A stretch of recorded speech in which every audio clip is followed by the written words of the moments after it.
Welcome to the Jamal Thomas Morning Show.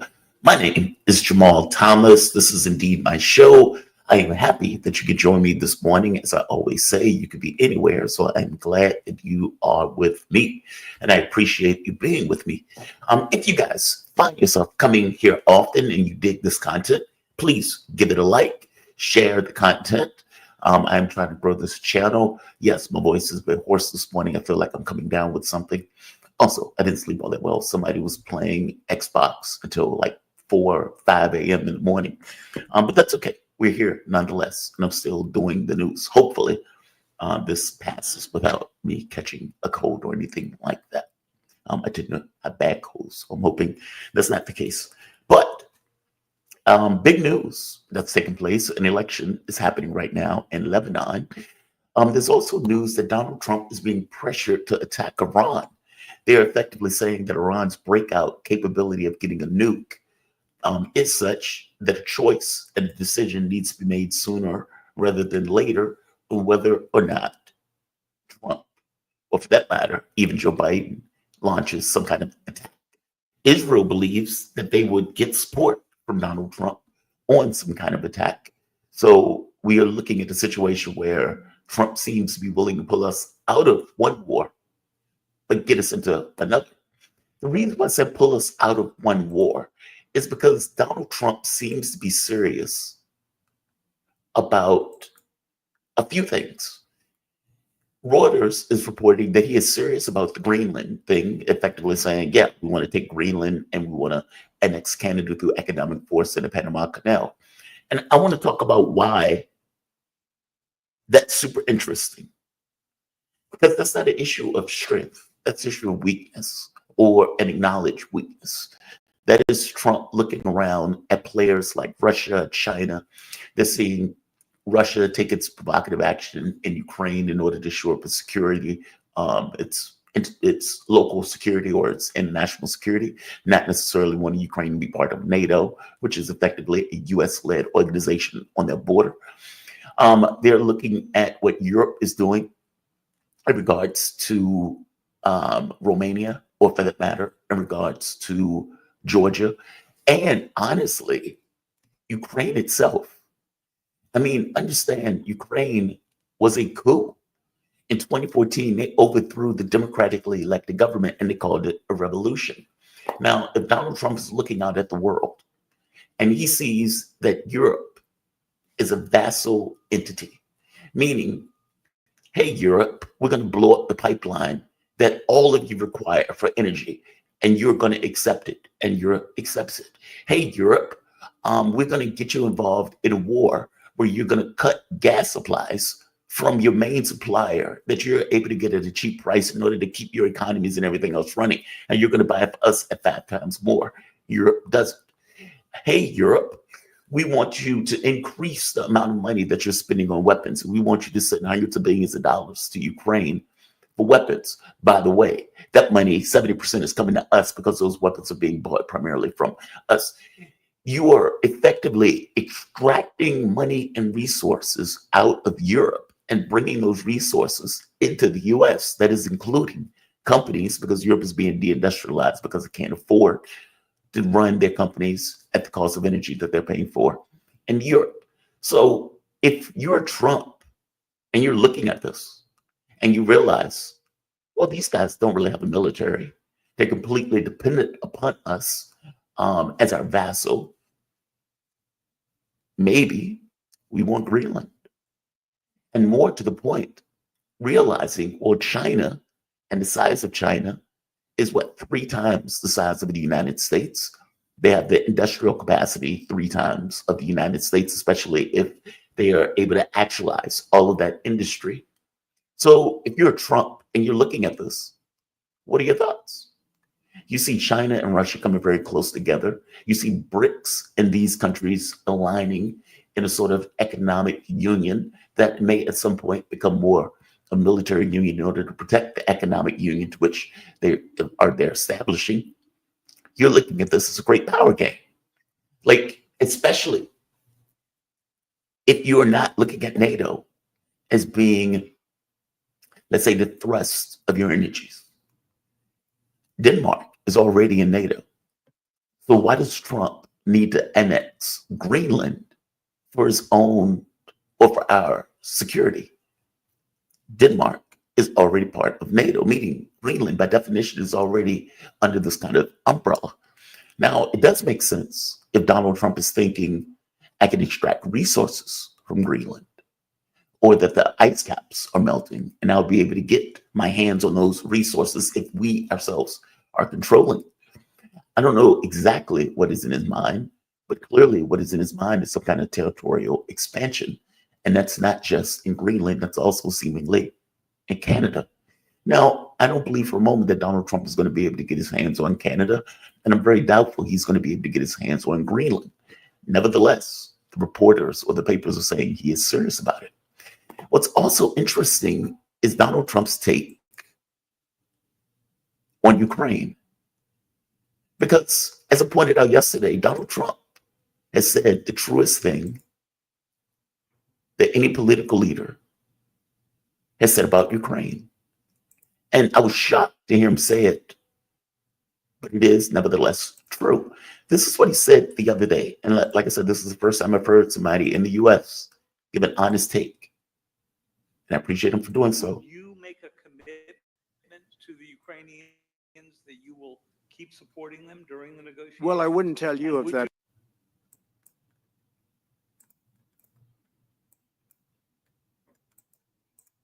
To the Ukrainians that you will keep supporting them during the negotiations? Well, I wouldn't tell you And if that were the would you case. make a commitment to provide a security guarantee if they do enter into an armistice or a ceasefire? So, a big part of the problem was Russia for many, many years, long before Putin said you could never have NATO involved with Ukraine. Now, they've said that that's been like written in stone. And somewhere along the line, Biden said, no, they should be able to join NATO. Well, then Russia has somebody right on their doorstep, and I could understand their feeling about that. How soon do you anticipate going to meet with Putin to discuss the Ukraine situation? Well, I can't tell you that, but I know that Putin would like to meet. I don't think it's appropriate that I meet until after the 20th, which I hate because, every day many, many young people are being killed, soldiers. The land is very flat. And the hundreds of thousands of soldiers from many hundreds of thousands from each side are dead. And they're laying in fields all over the place. Nobody to even collect. There's landmines all over. It's a disaster. But it's very flat. It's great. It's farmland. And it's very, very flat. And the only thing that stops a bullet is the human body. And the human body is stopping a lot of bullets. Within the I hope first so. 3 to 6 months. I hope to have 6 months. First 3 to 6 No, months. I would think, I hope long. What's fascinating about this is he's finally talking about this in a language that is more aligned with the Russian point of view of Ukraine is not going to be part of NATO. He points out that was always this kind of ironclad red line that Ukraine was not going to be part of NATO. And that's not necessarily an astonishing thing to think of why the Russians would take issue with that. Will we take issue with the Russians having missiles and intelligence communities and an army built up on the border of Mexico if Mexico was overthrown? When the Cuban Missile Crisis took place, we took great issue with those missiles being in Cuba aimed at the United States, even to the point of having a war or even to the point of ending the world. So it's not necessarily a mind-blowing thing that Russia would take issue with a hostile military organization on their border. It's just the first time that somebody said it, or at the very least, somebody in a position of authority that could control policy actually, honestly said it. Now, what does that mean in regards to ending the war? I don't know. But at the very least, Western media at this point has acknowledged, or it's starting to acknowledge, Ukraine is a failed project. The Washington Post came out with this article, I think this was yesterday. And the name of the article, Ukraine risks losing the war, Trump imposed bad deal would be worse. So a bad deal would be worse than losing the war. Let's say that again. A bad deal would be worse than losing the war. Think about that for a moment. Think about the context and what they're trying to get across in that. Ukraine is losing hundreds of thousands of people. By Russian estimates, that number is nearly 1 million people dead or wounded. That is an astonishing number of people. I think Ukraine started this conflict with like 1 million people. So you can imagine they've refurbished the military a few times over. But that number is astonishing. Even by the Washington Post estimates, it's at least 400,000, and they're calling that a lowball number. And they're saying nearly 1 million people dead is better than a bad deal. Because keep in mind, this war is still going. And under that context, that would mean that the war should keep going until you get some kind of a better deal, even if it means sending 18-year-olds to die in a war that you acknowledge is already lost. That is an astonishing thing to say. That's an astonishing thing to say. Donald Trump put out, well, let's say Axios, put out that Trump is being pressured to hit Iran. Now, interestingly enough, Donald Trump put this on his social media. And this got a huge amount of buzz because people were shocked. A, they did listen to Jeffrey Sachs. But B, where's my Jeffrey Sachs?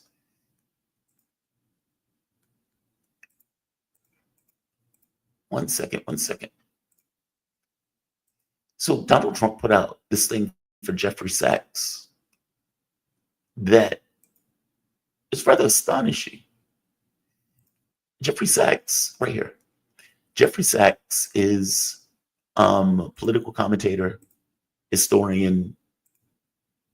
The man was very instrumental during the time of the fall of the Russian government, dealing with economic matters and economic issues. He was directly involved in a lot of that stuff, and he's been a very vocal opponent of many of the U.S. policies around this because he pointed out that these things are disastrous. He's more realistic.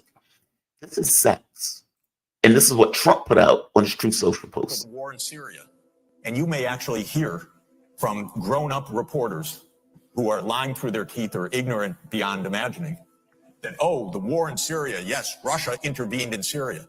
Well, do you know that that Obama tasked the CIA to overthrow the Syrian government starting 4 years before Russia intervened? What kind of nonsense is that? And how many times did the New York Times report on Operation Timber Sycamore, which was the presidential order to the CIA to overthrow Bashar al-Assad? 3 times in 10 years. This is not democracy. This is a game. And it's a game of narrative. Why did the U.S. invade Iraq in 2003? Well, first of all, it was completely phony pretenses. It was. Just think, Donald Trump put that out. And so there's a question of what the hell is in his mind where you're getting these kind of competing things of A, they want a pressure campaign against Iran for Donald Trump to attack Iran. And B, Trump is putting out on his Truth Social that Netanyahu was a proponent of getting us involved in the Iraq war. And at some point, he said he's a sick son of a bitch. I don't know. I do want to go to my guest, though. I am joined with the one and only Laith Marouf. Laith Marouf is an award-winning multimedia producer and broadcasting law consultant. And I want to thank you, man. I know this was short notice. I saw the Lebanese presidential elections late, and I saw him first thing this morning, and my first thought was, okay, let me get Laith to see if he can come on. So thank you for this, Laith. I really do appreciate it. How you doing today? You doing all right? Doing good. Thank you very much. Good to be with you, Jamal. So let's go into the elections. Who are the candidates that are running in this election? Right now, there's only one candidate. This General Joseph Fallon, the chief of staff of the Lebanese military. And they went through the first round of election vote in the parliament at noon here 2 hours ago. And he did not receive the 2/3 required for him to become president. People should, I guess, understand a few things about the Lebanese system. Number one is it is a sectarian system, and traditionally, although it's not written into the constitution, the president has to be from the Maronite sect of Christianity, which limits the number of candidates that are out there. At the same time, another thing that people should understand is that General Joseph Aoun did not fire one bullet against the Israeli occupation of Lebanese land or the attacks that happened on Lebanon over the last year. And as we are speaking, the ambassadors of the US and France and other colonial powers are actually sitting inside the parliament monitoring the vote. And what had happened also is that the majority of those who voted abstentions or put other names, wrote in the choice is sovereignty and independence and the Constitution. Because yes, so because what we have right now is it is unconstitutional for any serving general to be elected as president. The Constitution of Lebanon states, even though it's sectarian and so forth, it states that no serving military officer can be appointed to the government. They have to have retired and or resigned at least 2 years prior to their election to avoid the situation where a military dictatorship comes. And what we're seeing is the Constitution is now being basically suspended to push this man through. The US, the Saudis, the Israelis, this is their choice. And there was one funny write-in by one of the parliamentarians, the members of the parliament, that in their vote wrote the name of a fictional candidate. It was Joseph Amos bin Salman, which is a combination of Joseph Aoun, Amos Hochstein, the American envoy, and Mohammed bin Salman, the crown prince of the Saudi Arabia, which is probably the most truthful name for whoever is going to come into power as president of Lebanon. So now we're waiting. They're starting the second round of votes, and there is a push to suspend the requirement of 2/3 majority for the president appointment, and we'll see how that goes. They're just starting right now the vote. Okay. How are they allowed to put in a general, but they're not? That part is throwing me a little bit. If it's illegal for a general to be elected to the president, how did he get nominated, even to get to the point of being potentially elected? Well, it's a banana republic, honestly, right now. Lebanon was never a state that had sovereignty since 1942, and the colonial powers, the US and France, have always tried to make sure the country never becomes sovereign. And of course, the Saudis and the Israelis, with their own control in the country, either with Saudi money or the force of Israelis on the ground, have traditionally been able to get what they want. So the Constitution of Lebanon is just ink on paper, and whenever they don't want to accept a part of this constitution that is written by the colonial powers, they just suspend it as they wish. And this is what's happening. The Phalange Party and the Kataib Party and that are controlled by the French and the Saudis, are the ones that put the name of Joseph Aoun on the ballot. And it seems like the Speaker of the House, Nabih Berri, who belongs to the Amal party, is allowing part of this charade to go on. We'll see today if they actually appoint a president, but over the last 2 hours, there was meetings between General Joseph Aoun and the members of the Amal party parliamentarians and those who also belong to the Hezbollah party. Maybe they were trying to give them some guarantees that him coming into power will not mean an attack on the Shia in the country or the resistance. And I don't know if Hezbollah is going to believe that. Well, I mean, people are saying that the fact that General Joseph Aoun was even nominated is indicative of weakness of Hezbollah, that effectively the war that has taken place and the damage to Lebanon has created a weakness in the context of Hezbollah, making them unable to put up political resistance against this choice. Is that true? Well, I think it's more the loss of Syria, the destruction of the Syrian state is what's causing the imbalance. On the ground, Hezbollah is still the strongest force in Lebanon militarily. It still has the most votes within the population in this charade parliament of any party.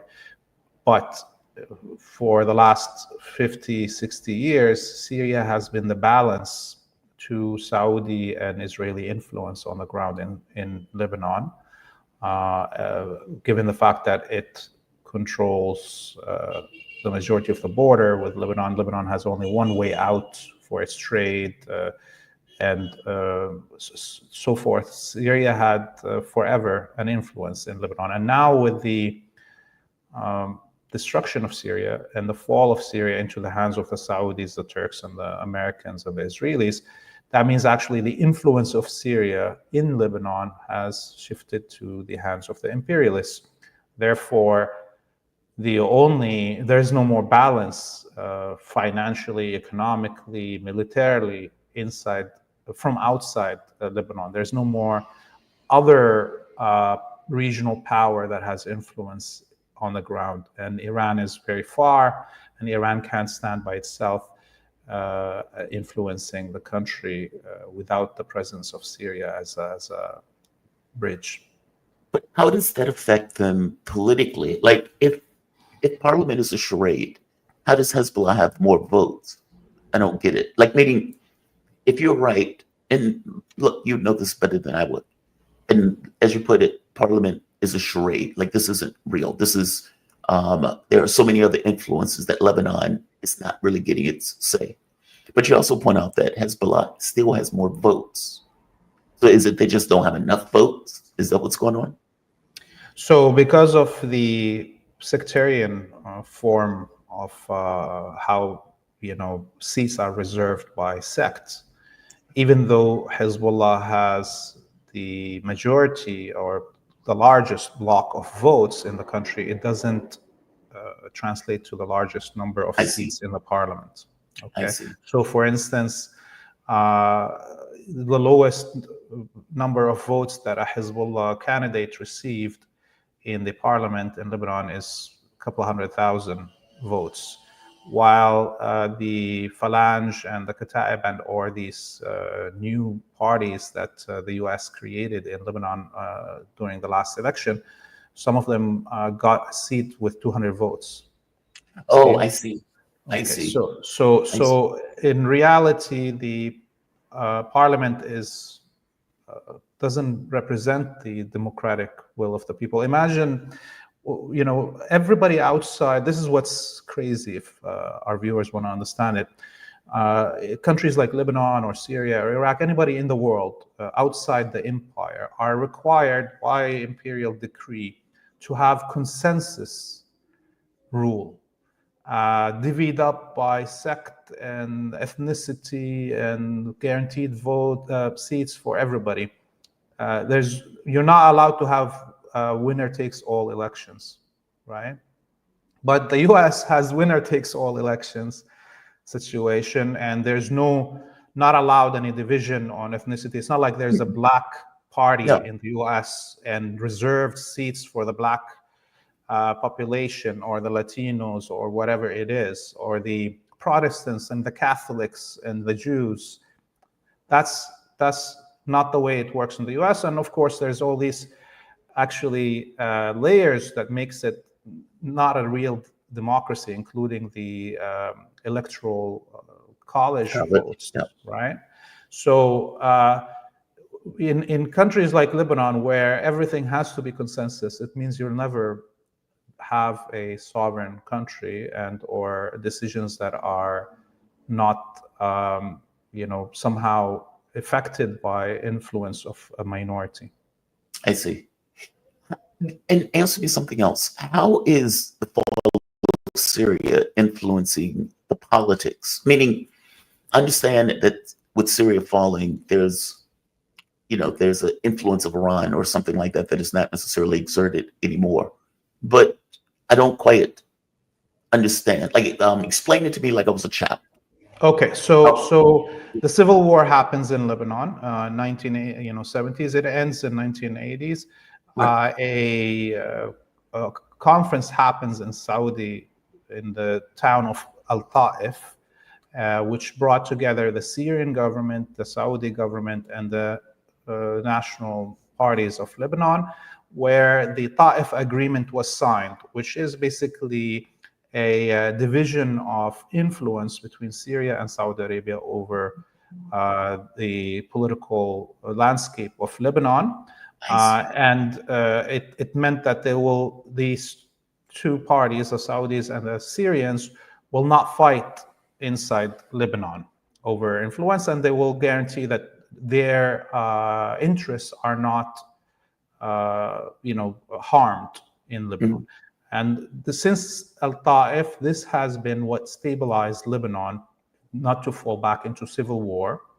And those unwritten agreements to have a Maronite president and a Sunni prime minister and a Shia speaker of the House, which are not written into the constitution, have been protected by the influence of Syria and Saudi Arabia. Now, take away Syria, what ends up happening is full Saudi control of the country, along with return to power for the former colonial powers, the French and the Americans, and Israel, of course.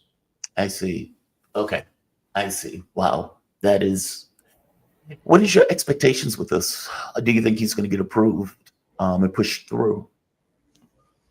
I mean, I don't know. I honestly don't know. And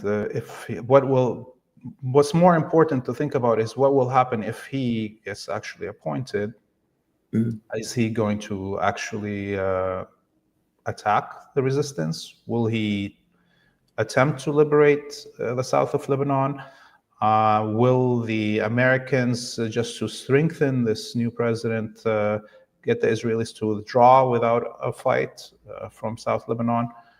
Or will he go to war with Hezbollah? All of those things are questions that I can't answer. I have a feeling that he will be voted in, even without a two-third majority, because right now it seems like they're going to suspend a lot of the parts of this constitution. They will, as we've seen already, they suspended this situation of no serving general can run for the presidency.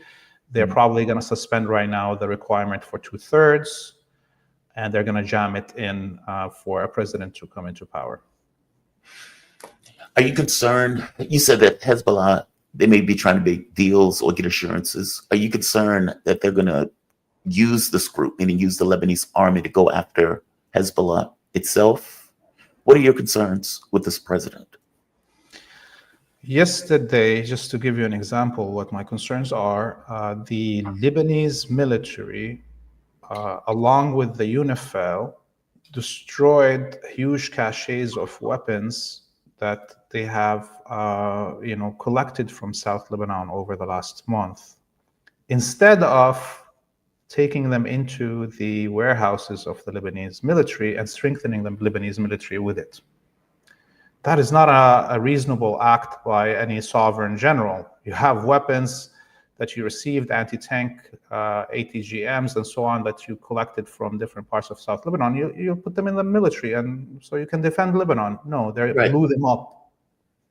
Okay, so this is the kind of president that's going to come into power, the head of the military that destroys the assets of the military.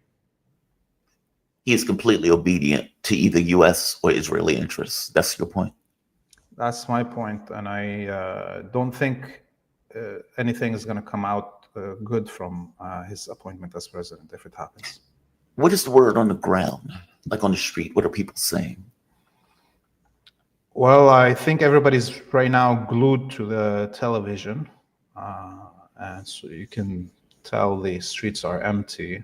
Everybody wants to figure out what's happening in the country, and I think the uncertainty is increasing actually with this election. Maybe some people thought, well, we've had this vacancy of the presidency. By the way, for 2.5 years there was no president. And we've had this temporary caretaker prime minister and cabinet for almost 3 years. Well, we have all this chaos around us. Let's appoint the president and try to elect a new cabinet so we can have some stability in this instability in the region. That's probably some people. But what's going to end up happening is actually this is going to increase the instability of the country because of the full imbalance within the government. Although we've been told everybody has to agree to consensus. Lebanon is all about consensus. Well, right now we're breaking that consensus to bring Joseph Aoun into power, and that's going to create internal strife. What is Hezbollah thinking right now, and where do they fall into all of this? I'm not sure what are they thinking, but I can tell you from what had happened over the last 6 months, the attacks on Hezbollah by the Israelis, the assassination of political figures in their cater and so forth, it must have,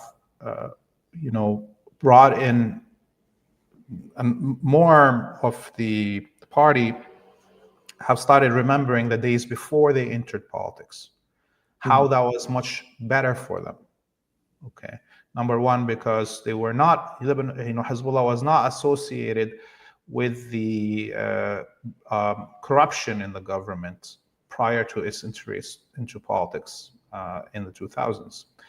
And also, it allowed them maneuverability to remain as a resistance group, not a political party that could be bargained with and or enticed to take different positions. And so what we will see probably, I think, over the next year or so, of even from the military activities of Hezbollah, is that it's going to return more towards being a resistance group than a political party, and I think that will save it. Okay, now that Syria has fallen, though, how is that going to work? So part of Hezbollah, or at the very least, they were getting very much support from Iran. And correct me if I'm wrong on any of this. Syria was this kind of gateway for them to get support from Iran. Where would that support come from now? I mean, is it still coming from Iran, but through a different route? How are they going to continue to resist with one of their main benefactors being destroyed? Yeah, I mean, I think Syria right now, it may look like it's fully under Western control, but it's just the beginnings of really what happened. And I think the Americans may have bitten more than they can chew, the Israelis too, and there's going to be a resistance, movement in Syria against this occupation. And at the same time, because the Wahhabi death squads that are in control of Damascus are mercenaries, and they are working with, people of their same caliber right now that they're putting into government and or the military. That means that we have a corrupt regime, that in reality, the weapons will continue to enter Lebanon from Syria. You just have to pay off some people, right? It's a smuggler, gangster government. So, of course, this is not going to stop the weapons coming through Syria. It's just going to make it a little bit more expensive because you have to tip off more people. Is the Lebanese military fighting the jihadists in Syria? There were reports that there were border skirmishes between the Lebanese military proper, I don't mean Hezbollah, I mean the actual Lebanese military, and the jihadists that are in Syria. Is that true? Yes, there was a few skirmishes. One of them last week, actually, the jihadists the Wahhabis had entered Lebanon from a illegal kind of crossing point and attacked the Lebanese position military. And then the Lebanese military chased them back into Syria. So, this is all part of the pressure tactics that the West has on Lebanon. They stabilize the border with Syria, and while Israel is still occupying the south, that's like a vice pinch, on a pincher kind of. I don't remember the term. No, right I know now. what you mean. Yeah, Pincer, yes. So this is why we're seeing the rush into electing a president, and maybe the pressure working on the political parties. wow. Before I let you go, one last thing, and this is in relation to this is in relation to Syria also. So there are reports coming out of Israel that they are now concerned that their security is being threatened. And this is in two parts. One, Turkey, and the other part, the Wahhabis in Syria, of all places. That even though they haven't necessarily made any move towards Israel now, at some point that may change. Is that true? I mean, like you said, they might have bit off more than they could chew. In fact of the matter is, it's unclear whether or not they're going to be able to keep Syria whole. I mean, it seems like it's going to fracture at some point. Is Israel in danger by taking this territory? Meaning, have they bitten off more than they could chew and making these kind of agreements with Turkey in order to carve up Syria? By the way, they just voted Joseph Aoun as president. He got the votes. He just got the votes. Yes, I don't have the full details. I'm just looking at the headlines as we're talking. But he is the new president of Lebanon. Give me your thoughts. I mean, I know this is new, but what are your thoughts? My thoughts is that the whole region is living a new reality, and it's different than any stage over the last 80 years. Look, we're back into out and about and in the open imperialism in the world, like President Emperor Trump right now wants to take Greenland, Canada, Panama openly, and he will do it. And we see all these countries like Israel, Turkey, others directly occupying other peoples, and they're going to, change borders and so forth. And we're living this moment of just before World War I, or right after World War I, let's say, where Italy occupied Libya, genocided Libya. We're watching a genocide happen in Gaza, and was moving towards occupying Ethiopia, and that led us to World War II, obviously. So we're in these moments of full-out imperialism, and the international system that we have been accustomed to over the last 80 years is going to be gone. And the election of Joseph Aoun is part of that. It's ambassadors sitting in the parliament waving their fingers on parliamentarians to vote whichever the way they decide, and or throwing their money at parliamentarians openly to elect a new president. Wow. Man, Laith, thank you for this. I know this was short notice. I'm going to let you get back to it. I do appreciate you, man. Yeah, I don't really know what to say about it. All right. Talk to you soon, Jamal. Thank you very much You have for a good one, having me. man. Be safe. Thank you. Really appreciate it. All right, that is Laith Maruth. He is an award-winning multimedia producer and broadcaster law consultant. You can follow Laith or at cmacenter.org. And yeah, obviously he was not in the greatest of moods. You can understand why at this point. Lebanon is a very strange political system. He was going into and explaining it's broken up by sectarian sects. So one group occupies the presidency, one group occupies the prime ministership, one group occupies the speaker. It is very strange, and that was his point. There's nothing in the US or in any other country that is set up in that way, where you would have blacks taking Speaker of the House, whites taking on the presidency. It doesn't really work that way. We just have one man, one vote. And he's right. This is a new reality. This is not. Look, part of Donald Trump's thing about Greenland is this, I guess, recognition on some level that we are insecure in the new normal of this kind of new world order. In the 1990s, they would have never thought that, because the US thought that they were masters of the world. In 2000, when they invaded Iraq, we thought we were masters of the world. And that's not really the way it is now. This is a certain level of acknowledging, if not weakness, insecurity, where you are effectively saying, I am going to take another country. In that speech, Trump pointed out, it's not that I have a right to it. We just want it. Israel has been doing that without any pushback from any sector of the world. They went into Lebanon, killing as many people as they wanted. They went into Gaza, killing as many people as they wanted. Even in the West Bank, killing, raping, and murdering as many people as they wanted. There was no pushback. There was no regard for it. They went into Syria. Again, they acted like Syria wasn't even a real country in the way that Turkey, and for that matter, Israel, has invaded. And now Trump is saying, hey, why don't we just take Greenland?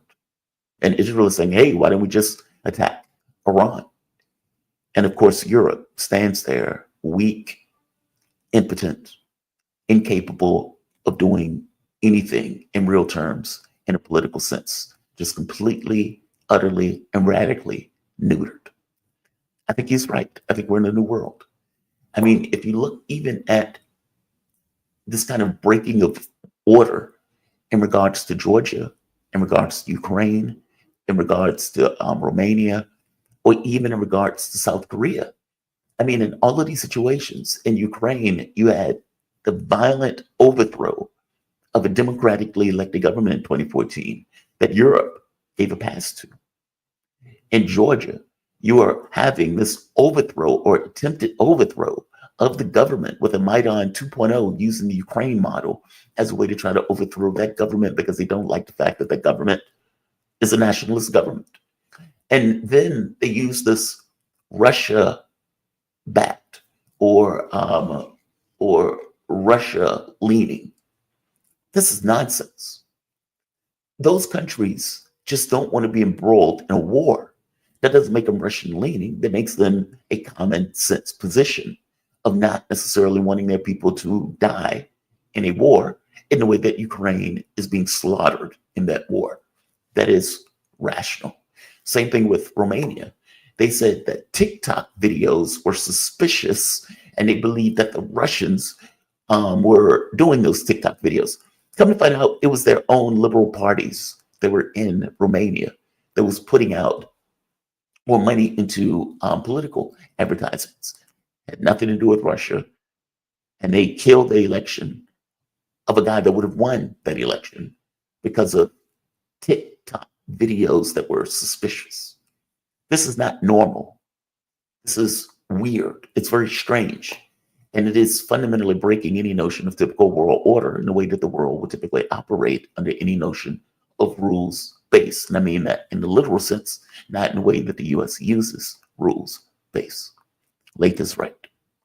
And I've said before that this looks like we're in this kind of phony war, this period before the world turns to fire and ashes. Trump has said that he wants to end wars, not start them. We'll see if he keeps that. If he wants to really have this pressure campaign against Iran, I don't know how he's going to do that. Iran is about to sign a security deal with Russia. We don't know how far that security deal is going to go, but you can imagine security is in the title. And if indeed the security agreement is signed, any attack on Iran is going to be looked at very suspiciously by Russia, or for the matter, China, considering that Iran is also part of BRICS. So we will see how this turns out. Interestingly enough, even though Axios is putting this article out about the pressure campaign, as I pointed out before, Trump released this clip from his Truth Social page. And I don't know why he released this. I will tell you that once before, Donald Trump, God, I need to find that video. Donald Trump was having a conversation in an interview. And in the interview, he talked about meeting Mahmoud Abbas, and he talked about meeting Netanyahu. And he ended up having very kind words to say about Mahmoud Abbas, saying that they want a deal, this is something that can be settled. And then after meeting Netanyahu, he hated him. And not just hated him, he thought, this man doesn't want a deal at all. Now, after getting hundreds of millions of dollars, or $50 million from Adelson's wife, or for that matter, all of this money from the Israeli lobby, of course, he's changed his tenor on this issue and has forgotten everything that he said in the past about Netanyahu, Abbas, and this notion of having some kind of deal in the Palestinian conflict. Interestingly enough, though, he put out this video, and I don't know why, but I am going to play it to get the point across that this is strange. Meaning all of these things are happening simultaneously. He put this out of Jeffrey Sachs. The war in Syria, and you may actually hear up reporters who are lying through their teeth or ignorant beyond imagining that, oh, the war in Syria, yes, Russia intervened in Syria. Well, do you know that that Obama tasked the CIA to overthrow the Syrian government starting 4 years before Russia intervened? What kind of nonsense is that? And how many times did the New York Times report on Operation Timber Sycamore, which was the presidential order to the CIA to overthrow Bashar al-Assad? 3 times in 10 years. This is not democracy. This is a game. And it's a game of narrative. Why did the U.S. invade Iraq in 2003? Well, first of all, it was completely phony pretenses. It wasn't, oh, we were so wrong, they didn't have weapons of mass destruction. They actually did focus groups in the fall of 2002 to find out what would sell that war to the American people. Abe Schultzky, if you want to know the name of the PR genius. They did focus groups on the war. They wanted the war all the time. They had to figure out how to sell the war to the American people, how to scare the shit out of the American people. It was a phony war. Where did that war come from? You know what? It's quite surprising. That war came from Netanyahu, actually. You know that? It's weird.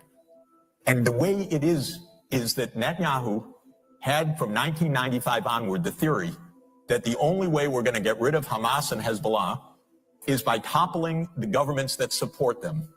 That's Iraq, Syria, and Iran. And the guy's nothing if not obsessive. And he's still trying to get us to fight Iran this day, this week.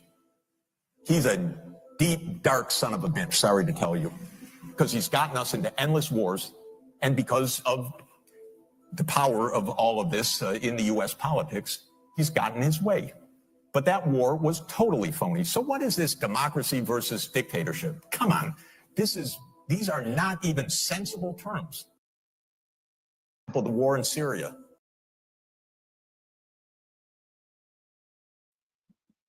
Yes, he's right. He's right. Sachs is utterly fantastic, and he's right. It's not the fact that Sachs said it. It's the fact that Donald Trump put that out is weird. It's very weird. Now, Trump is not even president yet, but Joe Biden has effectively receded into the background where he is the invisible man at this point. And Donald Trump is taking the forefront again, despite the fact that he is not even elected yet. Donald Trump is another, 2 weeks before he's in office. We have no idea what Trump is going to do. It wasn't like he went and debated over the time that he was running. For all intents and purposes, people just assumed he's Trump. He was president before. He doesn't need to be continuously interrogated. And short of this idea of I'm going to end the war, I'm kind of unclear of what Donald Trump is going to do. So I suspect a pressure campaign against Iran. I suspect a kind of pressure campaign against China. But here's the thing, though. I strongly suspect that the thing with Greenland and Canada is Donald Trump looking out at the world and seeing what he considered to be threats. Now, these are threats that we are provoking, by the way. But nevertheless, he perceives these things as threats. And so from his point of view, we need to be bigger. We need to be larger. We need to have more access to minerals and materials. We need to be able to be the size of, let's say, something like China, especially if China is organizing itself with Russia. We need to be bigger and stronger to defend American interests. Now, the problem with this should be pretty apparent right off the bat. The world has gotten so complicated and dangerous that any notion of a war is effectively the end of all things. Meaning we've gotten to the point where the weapon systems are so devastatingly powerful that an actual war is the end of all things. There's a reason that proxies are used in the fighting these days. It's because if major powers get involved, it makes World War II looks like a regional skirmish. So we will see how that unfolds. Look, if you guys dig this content, if you like what I'm putting down, hit the like button, share the content. I'm trying to grow this channel. We've been growing this channel. I want to thank all of my members while we have time to thank all my members before the next segment. I deeply appreciate all of you. I deeply appreciate all of you. If you guys really dig this content and you find yourself coming back here often, please consider giving to the channel, either through PayPal, Patreon, or for that matter, Super Chats or Super Stickers. All chats will be read, providing they're not racist, sexist, or for that matter, bigoted. Even if you want to take the piss out of me, I will read those too. As some people say, buy me a cup of coffee. It is deeply appreciated and it helps keeps the content, keep it going. Before I get to my next guest, and I'm probably going to talk to her about this too. Actually, before I get to that part, Revolutionary Blackout Network, I want to give a shout out to Nick Cruz. So Nick Cruz had the opportunity to have a conversation with Rokana. And, under normal circumstances, when you're talking to a member of Congress, they say stuff that is typical orthodoxy, that they're never challenged or pressed on, because for all intents and purposes, the media just fundamentally agrees with the point of view, despite the fact the point of view is utterly warped. When the Washington Post is talking about the war, and they're like, Russia's depleted armaments. Russia has been reported to be putting out 3 times more than what all of NATO and the US can produce. There is no depletion of armaments in that situation. The depletion of armaments is coming from the West, but they say stuff like that. North Korean troops are are having wave attacks against Ukrainians. Again, this is nonsense. They haven't shown you one North Korean, let alone waves of North Koreans. But again, orthodoxy allows them to say it without getting any pushback on it. One of those other issues is Gaza and whether or not, let's say, Palestinians have a right to self-determination in regards to armed resistance against the tyrannical occupation force and fascist government of Israel, especially now, considering some of the plans that are being made for Gaza. Do you realize it's not just the general's plan anymore? Israel is saying that the losses that they're taking are unacceptable because despite the fact that they've been able to kill a lot of Palestinians, up to what, 50,000, if not more at this point. Some numbers go up to 100,000. 50,000 is just the people they can identify. They're still fighting back. They're still resisting. And Israel is trying to find ways in order to deal with that resistance in Gaza, let alone what they're planning for the West Bank. So Rakana has a conversation with Nick Cruz on the Revolutionary Blackout Network. And he points out, how are you so okay with war and Ukrainians putting up armed resistance, but you're not okay with Palestinians having armed resistance? Listen to what Rakana says here, because he gets caught in a buzzsaw. And as I pointed out yesterday, Nick Cruz in this interview was doing God's work right here. The state of Israel. Do you support Hamas and the right for Palestinians to engage in self-defense against Israel? I don't support Hamas. So you don't support. So Hamas is an organization with Palestinians, correct? Israel is illegally occupying Gaza and the West Bank and committing a genocide according to international courts. If anyone has the right to self-defense, it will be Palestinians, aka Hamas. Well, look, So how do you oppose that, but you want to wage war with Russia because the United States is in their backyard? I come from a tradition of belief that nonviolence demonstration and the tradition of Gandhi, your king, is what's going to help. So why not apply it to Ukraine? There was a peace deal on the table. Well, because that was an invasion of a sovereign state. Just to be clear, Ukraine did not have self-determination. That is one of the most aggravating parts to this conversation. Again, this stuff is taken as orthodoxy, even though it's utter nonsense. In 2014, the democratic government of Ukraine was overthrown by US European forces backing literal Nazis as they overthrew the democratically elected government. So the Yanukovych government was the one of self-determination in the way that Rakana is saying. That was the government that ethnic Russian Ukrainians in the East and West Ukrainians came together and elected. Just to be very clear, that was an election that Yanukovych won, regardless of how the US felt about it, regardless of how Europe felt about it. He won the election. That was the government. If you wanted him out, you vote him out. That is supposed to be what we consider to be self-determination in regards to elections and in regards to sovereign states. That wasn't the case. It was overthrown by US interests. You can listen to Victoria Nuland have that conversation saying, fuck the EU, and talking about the people who they were going to put in the government after they overthrew the government. So this notion of Rakana of, I believe in self-determination, not so much. Because they called it a revolution of dignity as opposed to calling it what it was, which was a coup. I just want to be very clear on that point. That is unequivocal. That is perfectly true. Now, Rakana can make this argument about, well, they have a right to self-determination, and because Russia invaded, they have this armed conflict. Look, there were multiple deals that were just ignored by Western powers. The Minsk agreements 1 and 2, even the Istanbul agreements, when they were trying to make a deal to end the conflict, when the conflict initially started. Understand that under the Minsk agreements, all of these territories would have been still under the auspices of Ukraine. Ukraine didn't follow through with the deal because, as the West pointed out, they lied.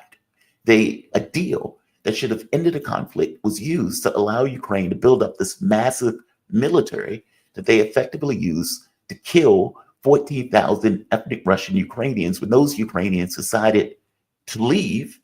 And understand the reason that they left is because the legitimate government had fallen. Imagine if in 2020, when Donald Trump didn't want to accept the election results, and you get a situation where a mob raids the Capitol through some magical means, puts Donald Trump in office, despite the fact that Donald Trump didn't win. California, Washington State turns around and says, we are no longer a part of the US. that government is illegitimate. That is not the person that won.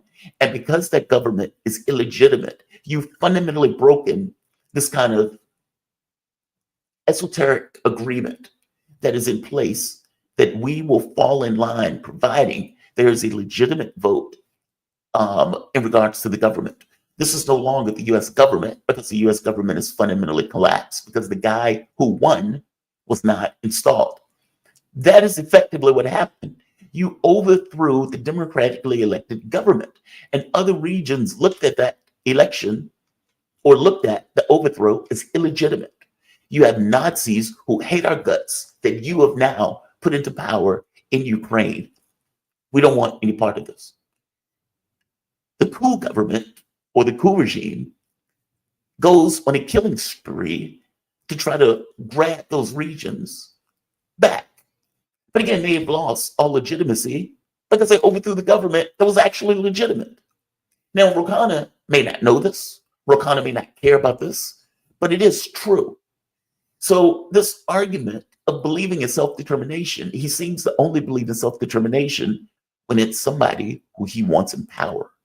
And when Donald Trump is talking about taking Greenland, or when Donald Trump is talking about taking Canada, or when Donald Trump is taking the Panama Canal, Rouhani needs to think about this idea of being perfectly okay and willing to allow the U.S. to overthrow a government when he's looking at what Trump is saying, because it's not that far from what we did in Ukraine.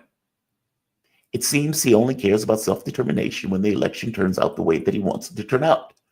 And this is the same case for Europe now, with them trying to overthrow the Georgian government, with a French-born president who didn't want to leave, who was effectively working with Europe to overthrow and undercut the government to which she was supposedly, philosophically, ethically, and legally to protect and represent.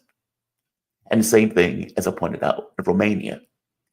Something similar in South Korea, actually, where the South Korean leader, Yoon Suk Yeol, I believe the guy's name is, the president, who is now holed up trying to avoid being arrested because he decided to declare martial law where he was going to fake an attack by North Korea, and not just fake an attack by North Korea, disappear members of the opposition that he was running against. Now, the US was completely quiet on this. And I don't believe for a moment that all of these things are unrelated to one another.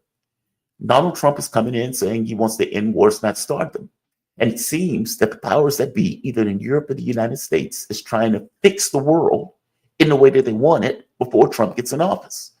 In each of these areas, Donald Trump took action the last time he was in office. In North Korea, he was willing to make deals with North Korea in order to prevent it from continuing to fire missiles. That was something that the orthodoxy hated, because the orthodoxy, and I'm adding the Democratic Party into this, believe in forever wars. In the other situation, in Syria, Donald Trump was willing to basically try to pull out. At the very least, he stole the oil. But from his point of view, while we're there, this doesn't do anything for us. This is not our responsibility. I guess my point is that each of these places, you see this kind of provocative action that's taking place just before he comes in office. And I don't necessarily think those things are completely unrelated at all. Even if you're talking about Georgia and Romania, you're talking about nationalist leaders coming into play, when Donald Trump, considering himself a nationalist leader himself, and oftentimes people of similar political dispositions want other people of political dispositions in other governments because they believe that they can work with them easier. So from his point of view, what the hell are you doing in these countries trying to prevent these leaders from taking power? And if you remember, France did the same thing with Marine Le Pen, where when Macron's party kept losing, and they started horse trading in order to prevent the national rally from taking power, despite the fact that they were one of the largest parties. Germany, something similar would happen. I'm saying the world, they are doing everything in their power to try to keep the world the way it is. And we have a far more complicated, hostile world, which seems that the world order is fundamentally and utterly collapsing. But I want to make it very clear that the reason it's collapsing is because they've effectively allowed it to when they weren't getting their way.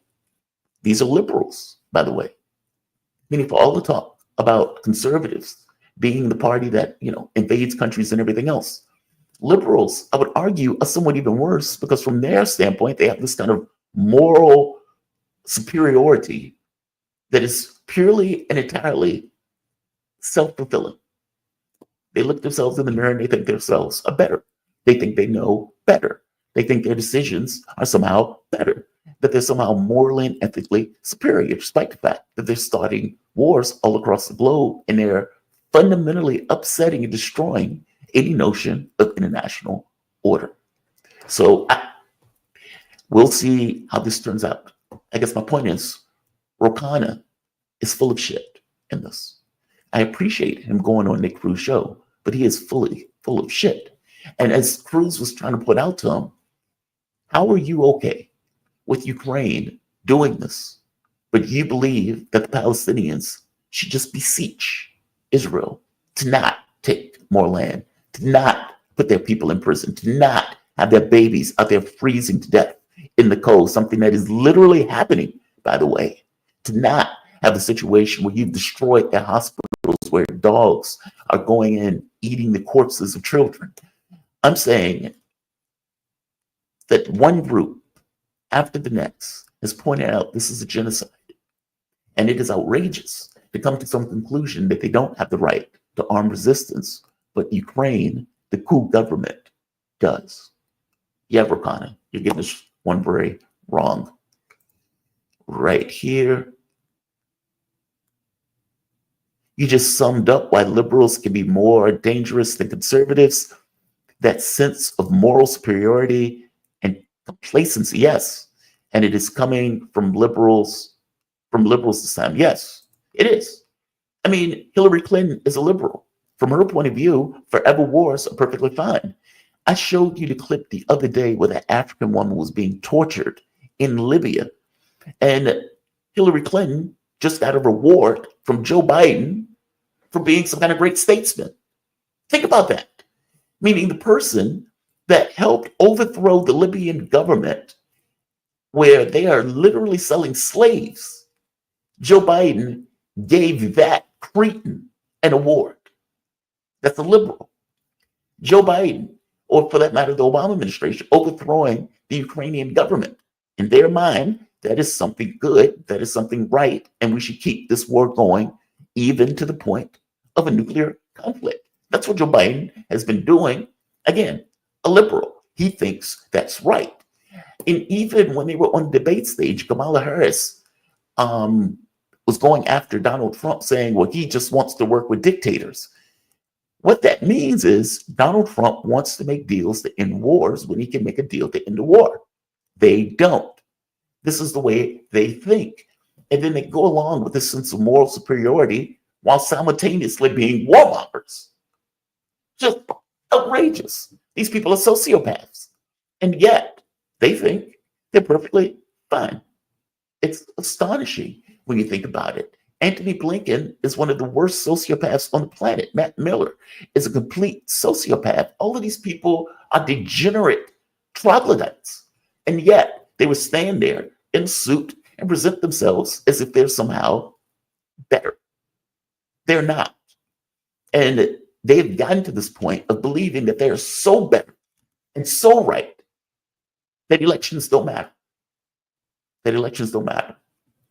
And now, in a situation where they seem to be losing their power, either in Europe or for that matter in the US, now they take issue. Now they take issue. So when people say, well, wait a minute, we don't want these wars. When Georgia says, well, I don't want to be involved in a war, we can look at Ukraine and see what's happening there. We don't want that to be us. And they say, well, Georgia needs to be sanctioned. And the US did, by the way. The US did, by the way. Do you remember when there was this issue about the, what is it called? The FARA law. Now, the US has a FARA law, and we put political prisoners in prison using that FARA law. When Georgia put out the FARA law, because Obviously, we want to know who was putting money into our politics in order to not destabilize our politics, meaning we don't want something like APAC putting $100 million into our politics. That's what Georgia is thinking. And the US says, well, that's outrageous. We don't want you to have a fair law. Well, the question becomes, well, why don't you want us to have a fair law? The answer is rather obvious. We want to be able to dump massive amounts of money into your political space and to affect your political situation. We're losing in Ukraine and we need a second front. It's that. And pass sanctions on them for trying to prevent another Maidan. Now, Viktor Orban and Fico prevented those sanctions from coming through Europe, but the US did go through with it. Just outrageous. I mean, this stuff is insane. But look, I'm going to go to my guests, but if you guys dig what I'm putting down on this show, give it a like, share it, subscribe to it. You can become a member. You can give super chats. Like I said, buy me a coffee. And I thank all of you for joining me, and I thank all of you for doing so. And I want to go to one of my favorite people to talk to, the one, the only, Margaret Kimberly. Morning. I'm good. How are you? I'm doing good. Margaret Kimberly is a senior columnist and editor for Black Agenda Report and author of Presidential, Black America, and Presidents. Happy New Year, by the way. Happy New Year to you. Good to be back. Let's start with your article in Black Agenda Report. I want to start with that first, because you pointed this out about Jimmy Carter. And so I'm glad you mentioned this. I actually put it on my Twitter account because I wanted to bring it up. Go into that for me. What was your take on Jimmy Carter? I don't know if I had the opportunity to talk to you about Jimmy Carter, but what was your take on Jimmy Carter? You wrote the book on presidents. Yes. What relation did he have to Black America? Well, like most, it was very interesting during, I'll just shamelessly plug my book, Presidential, Black America and the President. Please do. It's not shameless. Go for it. When he ran for president in 1976, I was a teenager at the time, but I remember it quite well. Black people were concerned, frankly, about having a Southerner at the top of the ticket, Black people being Democrats. And at that time, as we saw with Jimmy Carter, white Southerners, many of them were still Democrats. It had not, those states had not turned completely Republican. But there was concern about someone from the segregated South, even in the years after the liberation movement, having a Southern president. And we were sure there was a new South. And we should not worry that there was some old school segregationist that was going to be in the White House. But then he made a statement about ethnic purity. At the time, school busing was a hot issue. And he said we can maintain ethnic purity of neighborhoods. He sees nothing wrong with that. He also made a comment about Black intrusion. Now, he walked it back. He made a very public apology. So that's my first thoughts about Carter and Black people. But he was a conservative. He, like always happens with presidents, Reagan, who defeated him, expanded upon that kind of conservatism. But he was a very conservative Democrat. And there were not...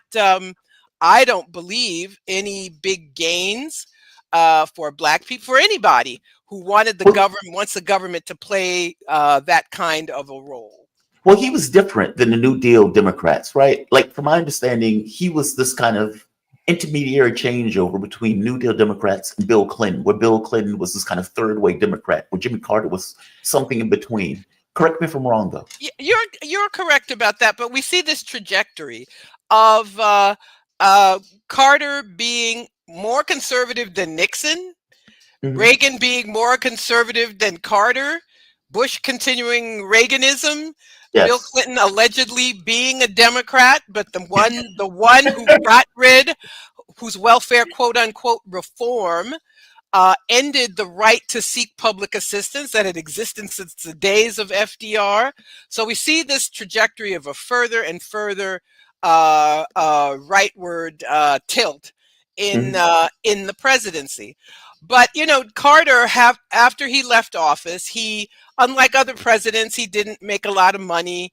He was known for his charitable works, especially Habitat for Humanity, building houses, and there's a famous picture of him. He'd fallen as a senior citizen. He has this black Yeah. eye, and he's still hammering away, building a house somewhere. And He that's did it how up to people 90. think of him. Yeah. To his credit, and I will give credit where it's due, the Carter Foundation, we were told, resolved disputes all over the world and did good works and brought medicine to poor people and all kinds of nice things.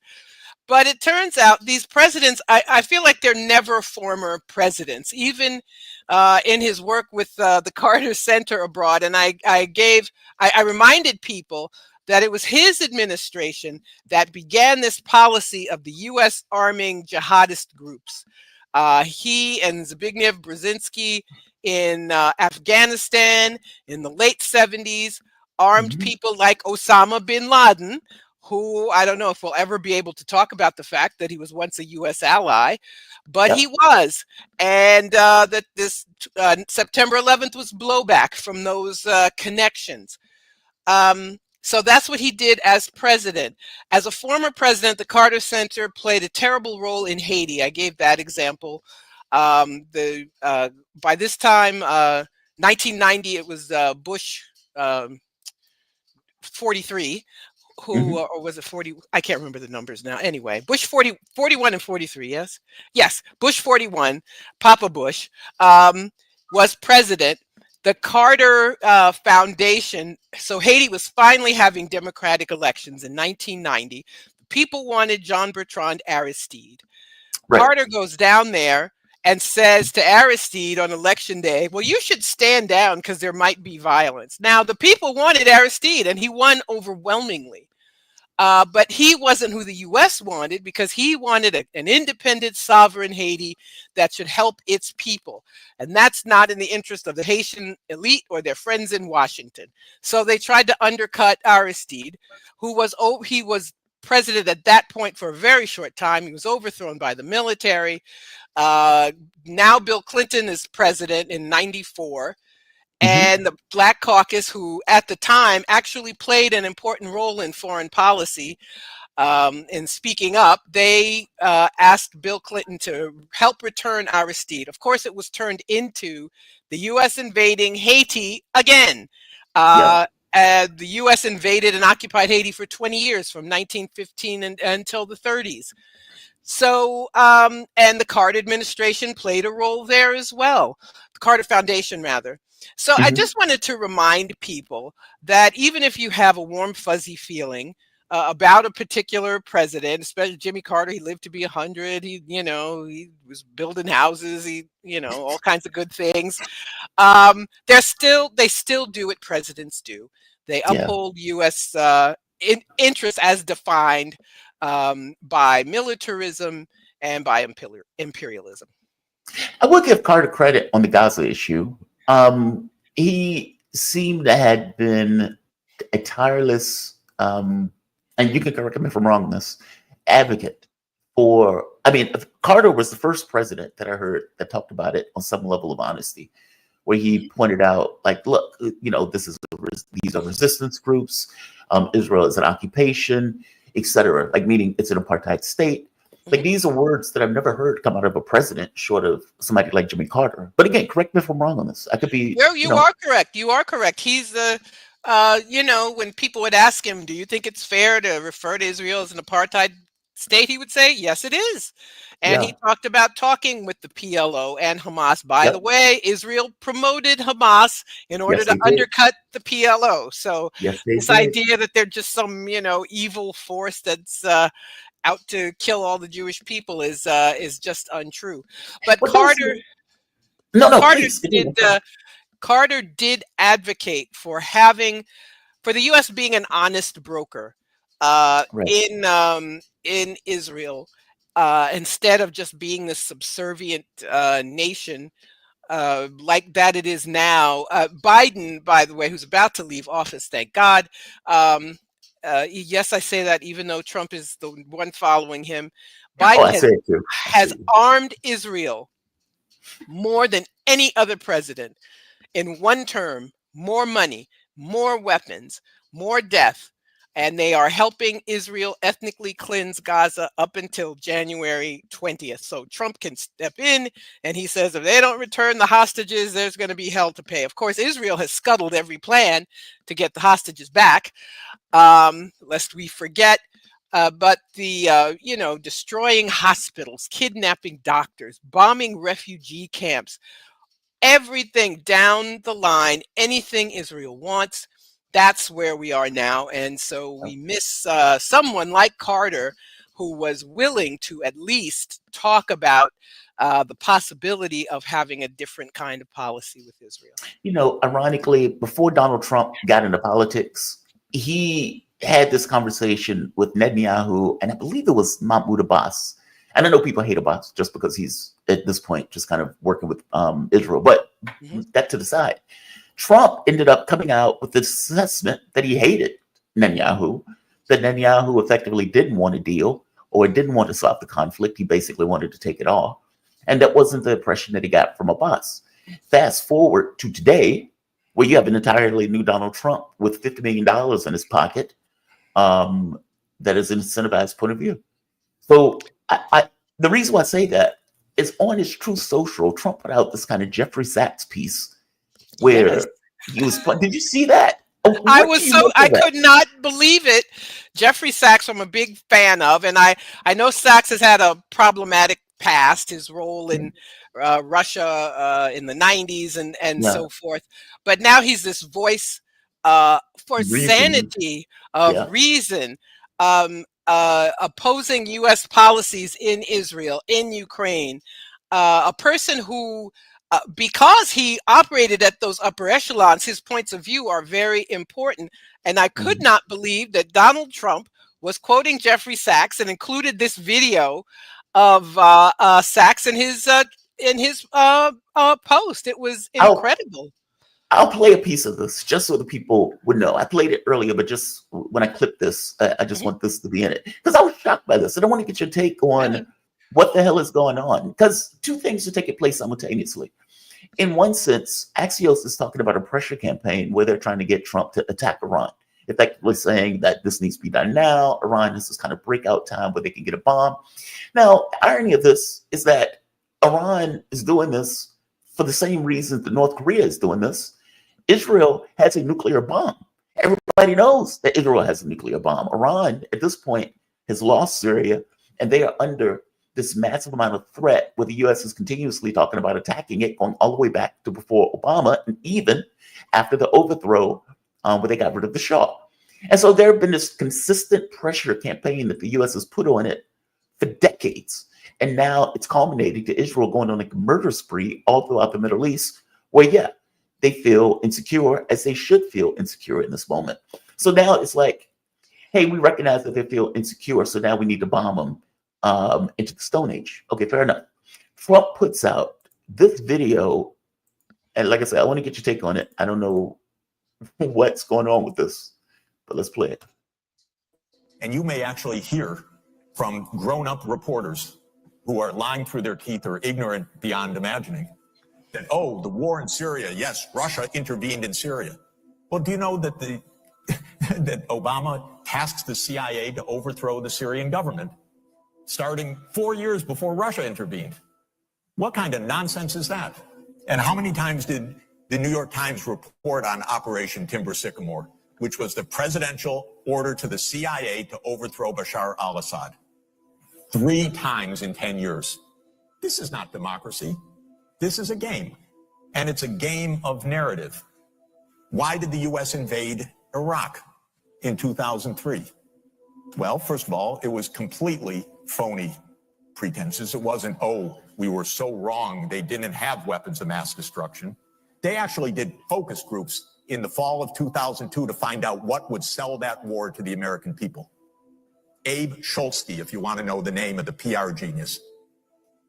They did focus groups on the war. They wanted the war all the time. They had to figure out how to sell the war to the American people, how to scare the shit out. That's astonishing. Like, give me your take on that. What is, I know you can't tell me what's in Trump's head. I don't even know if Trump knows what's in Trump's head. But what is your thinking? Why is he putting this out? I mean, do you think it's when Donald Trump got in, he said, I'm going to end wars, not start wars? And is it this pressure campaign that's taking place? Meaning, if I'm right, and Donald Trump, this point of view that he has for Israel, especially around this issue of Netanyahu, is, let's say, motivated by the amount of money that he got. It's not his real point of view. What does this mean? And I'm talking too much about it. Give me your take on this. What do you think is going on here? You know, I have the same questions about Trump. He talks a good game. Part of the reason he was able to win in the Electoral College in 2016 was he talked about stopping wars, which tells you that's what most Americans want. Right. Not to have wars, although liberals are the big warmongers nowadays. But anyway, but that's a whole other story. So I think his inclination of America first is for the U.S. to be less involved around the world. I think personally that's the real Donald Trump, dare I say. Yeah. However, once he became president, what did he do? The pressure campaign against Iran. Now, he was being pushed to start a war with Iran. He decided not to. He did assassinate the Iranian general Soleimani in 2000, which every Democratic candidate at the time applauded him for, lest we forget. The maximum pressure campaign. He took the U.S. out of the nuclear deal with Iran that Obama, to his credit, I hardly ever give him credit for anything, but he changed that. So it's hard to say what he really will do. Now, I will also mention Ukraine here because most Republicans wanted to end funding for Ukraine, and not because they're like me and think the U.S. should mind its own business, but because they think the U.S. should be antagonizing China instead of Russia. But anyway, so Republicans wanted to end funding, and Trump said that's what he wants. But at the end of the day, he's the one who did the deal. He's the one who pressured Mike Johnson. They told the few Republicans, Marjorie Taylor Greene and others, to pipe down, and this is how it was going to be. So we see presidents sometimes, regardless of what they want, their personal vision, they succumb. They succumb to the weapons manufacturers. They succumb to people called, say, the deep state. So I think this is very, very interesting that we would have Trump quoting Jeffrey Sachs. Now, partly I think it's because Jeffrey Sachs was criticizing Obama in that clip. So I'm sure that was part of his motivation. And as you said, you never know what's in Trump's head, but it's interesting. But I, having witnessed his acts in the past and remembering his presidency, I doubt this means Trump is going to be the peacemaking president that we really ought to have. No, I agree with you. There's a part in that clip where he says Netanyahu is a sick son of a bitch. And it's like, wow. I just thought, wow. I think they're working together. Biden gets to be the bad guy. Biden, they just gave another tranche of money, millions of dollars to Israel. Biden's going to continue the genocide, and then Trump will step in. So I just have a feeling they're coordinating this. And then they've killed as many Palestinians as they can. They've accelerated, escalated their ethnic cleansing, and then January 20th comes along and Trump says, you see, now we're going to have a ceasefire agreement or something like that. That's what I predict will happen. Israel, there's reporting out that they have plans for Gaza that are just like ghastly. These kind of concentration camps where they're breaking the areas. But we'll see. We'll see. We'll see. Trump did tell the Muslim community, I'm going to end this war. I'm going to end this war. So who knows? Who knows? I'm not holding my breath that he would actually do that, though. Exactly. Because that's going to or if he does, it's part of a coordinated plan. So I want to go to something that I am fascinated by. So do you remember when Chuck Schumer said this? Because I know a lot of these lefties always get on board when Democrats are trying to, run an election. Bernie Sanders just goes out there, oh, you got to vote for whatever random milquetoast Democrat. and this person is the most progressive and blah, blah, blah, blah, blah. He does it all the time. And many of these lefties will get out there and do it. Ro AOC, all of them. But what they never really get is that Democrats don't like them very much. I mean, there was a reason that they didn't vote for AOC for that committee seat. And oftentimes what they want to do is get more moderates where they don't have to cater to these lefty policies and do these kind of big lift in regards to policy. Now, Chuck Schumer articulated this very clearly right here. For every, this is the second point, for every blue-collar Democrat we will lose in Western PA, we will pick up 2, 3 moderate Republicans in the suburbs of Philadelphia. And you can repeat that in Ohio and Illinois and Wisconsin. All right. So that's when Chuck said that. Chuck got exactly what he wanted in this election because the Washington Post, I believe this is Washington Post, but the article points out, I had the article just up and then I got rid of the article, but the article right here. So the article points out in exit polling that Chuck Schumer got what he wanted.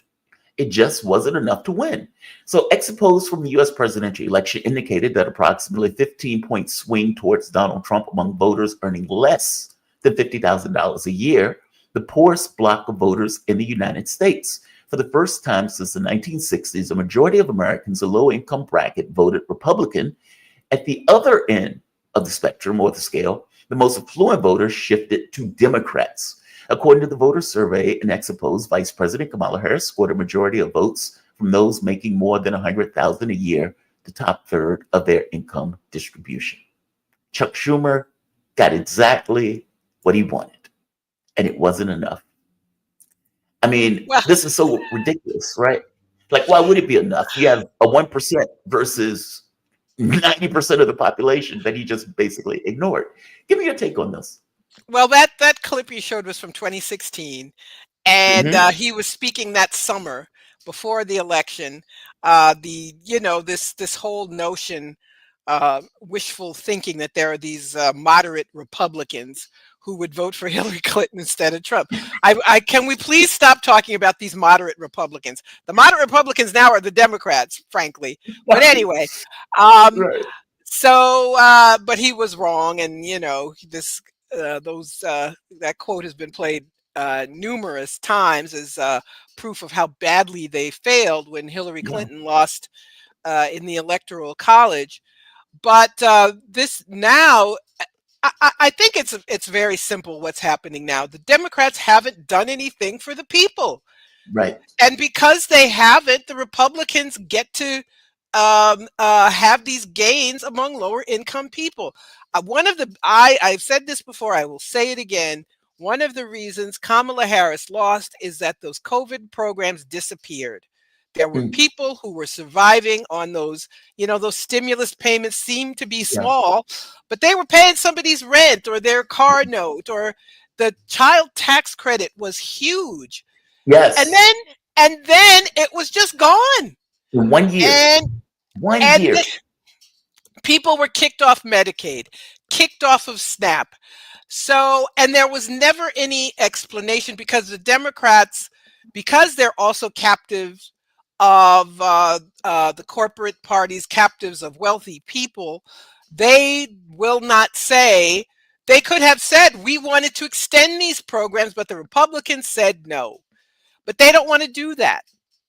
So people quite rightly say, well, what have you done for me lately? Manchin and cinema. Of course, there's always a Manchin in a cinema, isn't there? And so what was I saying? Yes. So this lack of attention to working class people is, we now see the result of that, where people are, now the Republicans aren't going to do anything either, but this party that sold itself, and remember, and they oversold it when Biden first came into office, the most progressive president since FDR. He'll cut child poverty in half. The lies about raising the minimum wage, all of those things came back to bite them, and that is why we're seeing this shift. if they would have raised the minimum wage, that would have been huge. If they would have Yes. did the, if they would have kept the child tax credit, that was huge. I mean, like my mom, like we struggled over the course of growing up as a child. That money would have been tremendous in our life, and I would have to imagine that that would have been tremendous in somebody else's life, where they would have had a kid and would have been able to get that what $300 or whatever that amount of money was for that kid. That was huge. It was almost like a Social Security for kids. Yes. Yes. And from my point of view, if we indeed say we care about Americans and we care about our children and the youth is the future, then we want that youth and that future to have a decent upbringing, because how that kid is brought up is going to be how that kid ends up. And so it's like, that's a great thing. They did it for a year, and then all of a sudden it fell apart. And it was like, oh, a Joe Manchin in the Senate. And they say, okay, well, are you willing to get rid of the filibuster in order to do it? Nope, we're not willing to do that. Okay, so you're not willing to do anything to push this through, meaning you have no provocative action, you have no big ticket plan. This is just a nothing presidency. And then they want a repeat. It's out of their mind.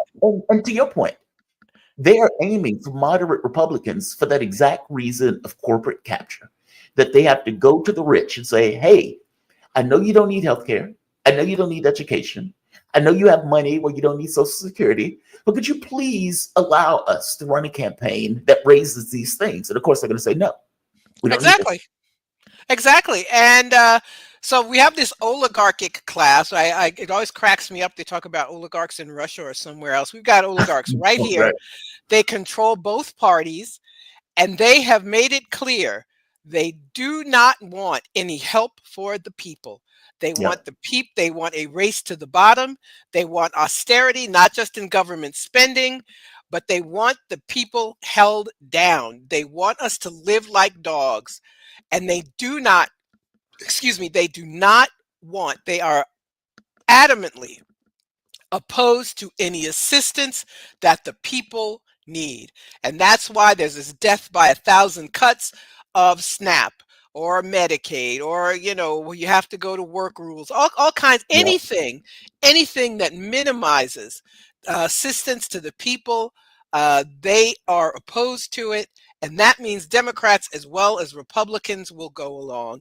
But it hurts Democrats more because they try to sell themselves as being the party of the people. That's right. Like, they are supposed to be the party of the working class, right? Yep. I mean, that was this Yes. image that FDR like set in stone that has survived for 60 years, give or take. Yeah. That seems to be ebbing away. I guess my thing is, did the Republicans make a pitch for that middle class, or did the Democrats just lose that middle class? Does that make sense? Like, because at the point where you get the majority of people who are effectively workers, the working class, switch to the Republican Party, and it's like, whoa, that's a big deal. I mean, I remember when 30% of the people who voted for Obama turned around and voted for Trump. And of course, Democrats didn't engage that. They just said, well, these people are just clearly racist and sexist and bigoted. Right. Yeah. Give me your take on that. I mean, are we looking at a generational shift here in regards to who the working class votes for? Well, I think the Democrats, because of what we just said, they will not fight for these folks. They will instead, remember when Biden was still in it, and his poll numbers were terrible, his approval ratings were terrible. The inflation was eating away at the money Americans had, and their response was, "It's not that bad." And they would find some economic indicator that had nothing to do with anybody's life and say, "You see this Wall Street indicator? It proves the economy's doing okay." And so the subtext of that is, you're doing okay. You're just too stupid to know it. If people say they're struggling, they're really struggling. The gas prices that went up because they were trying to sanction Russia, which impacted global gas prices. So then they tried to, what was it? Putin's price hike. Remember that? They call it Putin's price hike. And then you had Jen Psaki, I never forget it. She says, our values are not without cost. Our values are not without cost. Basically, We are fighting this war in Ukraine because of our values, and those values entail a certain cost that you Americans are going to have to pay. I never forget that clip. And I'm like, okay, for one, you're acknowledging that the prices have gone up as a result of your policies. There's that. And two, you're being pretty cavalier about this inflation that people are effectively dealing with when they're going to the supermarkets buying stuff. And I strongly suspect that that affected them on the election.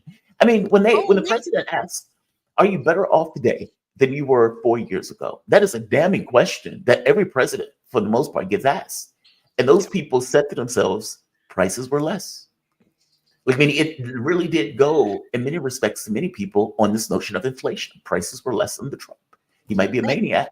He might be unqualified, but prices were less. Right. And so people either, but I also want to mention the people who just stepped out of the process. Kamala Harris got, what was it? The end, 7 million? Less. Yeah. 8 million. Fewer votes than Biden got. So Trump increased his votes, but she lost votes. So a lot of people who voted for Biden did not bother to vote for her. And it's because of what we're talking about. This ignoring people's needs, treating people like they're stupid. They're still doing it. I saw a clip of Schumer, speaking of Schumer, from a recent interview. We just didn't explain very well what we did for people. I'm like, you didn't do anything for people. That's why. And they're still doing it. You're too dumb to know all the great things we did for you. Yes, all messaging. It's just messaging. We just need to message better. That's all it is. They are out of, but I would tell you, I've had the opportunity to talk to Democrats. They're in a bubble. Like they are really, you know, I can always tell what a Democrat is going to tell me just based on what's in the media. Like, meaning if Rachel Maddow says something, or if something is said on MSNBC, when you run into a Democrat, they're going to repeat it exactly back to you, almost verbatim. It never failed. And I remember I was talking to this woman. She's very nice. Her and I were getting into these arguments, and I was like, "You're in a bubble. You're going to lose. You're in a bubble. You don't see it. You think that you are morally superior and that you are somehow correct, and you and the public is not there with you. What have you done that you believe that the public should get you? Well, Trump is a maniac. Trump is crazy. Trump is insane. Trump is this. Trump is that." It's like, look, I get all that. That may or may not be true, but you're not convincing the public of that, which is the issue. They're not, meaning they're not in this ideological frame of reference in the way that you guys are, where you believe that just screaming at Trump or screaming about January 6th is going to be enough. It's not going to work that way. And then after the election, fundamentally crushed, completely unclear and bewildered. And the only thing they can come up with was, well, those people are clearly racist. And those Hispanics clearly were just racist and sexist. And those black men, those horrible black men. I mean, just... I think this narrative of Trump voters are just racist Neanderthals, racist misogynistic Neanderthals. And that's all you need to know. And there's no critique. You know, I was just thinking too, I have argued, and I'm sticking with it, that liberal Democrats are the most brainwashed people in the country. Yes. They're the most indoctrinated. They are the most, they talk about cult, the Trump cult, and the MAGA people are just cult followers. But they're no different from them. The fact that they cannot find it in themselves to offer any critique of the Democrats, and that it's just finger pointing, virtue signaling about how they're so much better and so much smarter than Republican voters, is A, not always true, and B, it's an electoral loser. But people like that person you're referring to are a big problem, because they keep people from moving for. What should be happening now in the wake of Trump's victory is a wholesale repudiation of the Democratic Party. Agreed. People who I haven't been a Democrat for a while, but those people who still are, they should be in revolt. So people are going to go to Washington on January 20th and protest Trump. They ought to go to the DNC and protest there. Why don't you think they do that, though? I mean, like, I agree with you. They're in a bubble. Like I said, whatever comes on Rachel Maddow's mouth, whatever comes out of the Democrat, it's almost like verbatim, like a robot. Like they just repeat it right back out to me. Like I remember when they was like, Trump was talking to Putin. And she goes like, well, Donald Trump was giving COVID things to Putin. So what? You don't think that's a big deal? No, I don't. I don't care. And in her mind, well, this is a great big deal because, Democrats are saying it's a great big deal. No, I agree with you. They're brainwashed. Why don't you think, though, that they turn their guns at the party and say, okay, you guys spent $1.5 billion, if not more, and you lost this race. You told these people that you were going to win this race. How come, why doesn't that happen? Is it just they're so terrified of Republicans that they feel like it's almost like, what do you call it, Stockholm Syndrome, where they're so terrified of Republicans that they feel like they're stuck with the people they came with? What do you think? I think Americans are very non-political. At least the moderate leftish, liberalish Democrats are not. They're not political in their thinking, and they personalize so much. This person is good. This person is bad, and they seize on, and rightfully so. Ending abortion or any of the other things that the Trump's the so-called Muslim ban, where he prevented people from certain countries from entering the United States. All of those things, and those are things to oppose, definitely. But when you personalize it, and it's just, well, these good Democrats wouldn't do that, and these are just bad Republicans, then that keeps you from looking at the Democrats and saying, wait a second, didn't you mess up this or that? Didn't you tell us there were moderate Republicans who were going to vote for Hillary Clinton? Weren't your people the obstructionists who kept us from getting a child tax credit? Wasn't it you who did this or that? So, however, you mentioned Rachel Maddow, their ratings are in the tank. Yes. I mean, it's just, it's interesting. Usually with the party out of power, if Republicans are in, people watch MSNBC more. If Democrats are in, people watch Fox News more. But their ratings have cratered, and they're speaking to fewer and fewer people.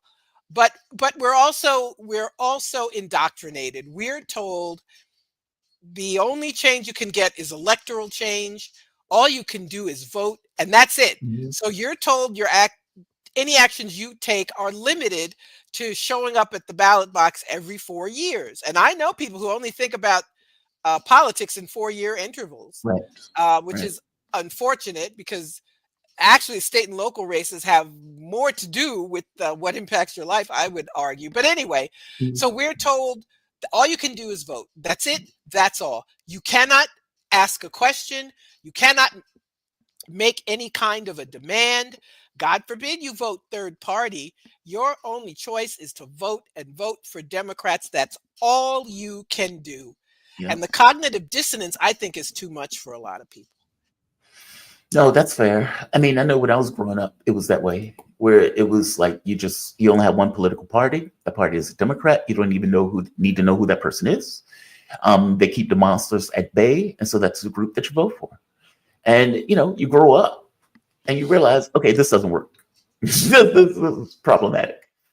So one of the other, no, go for it. No, go ahead. I was just agreeing with you. Go ahead. Oh, so one of the other issues that popped up, Chris Matthews has come back.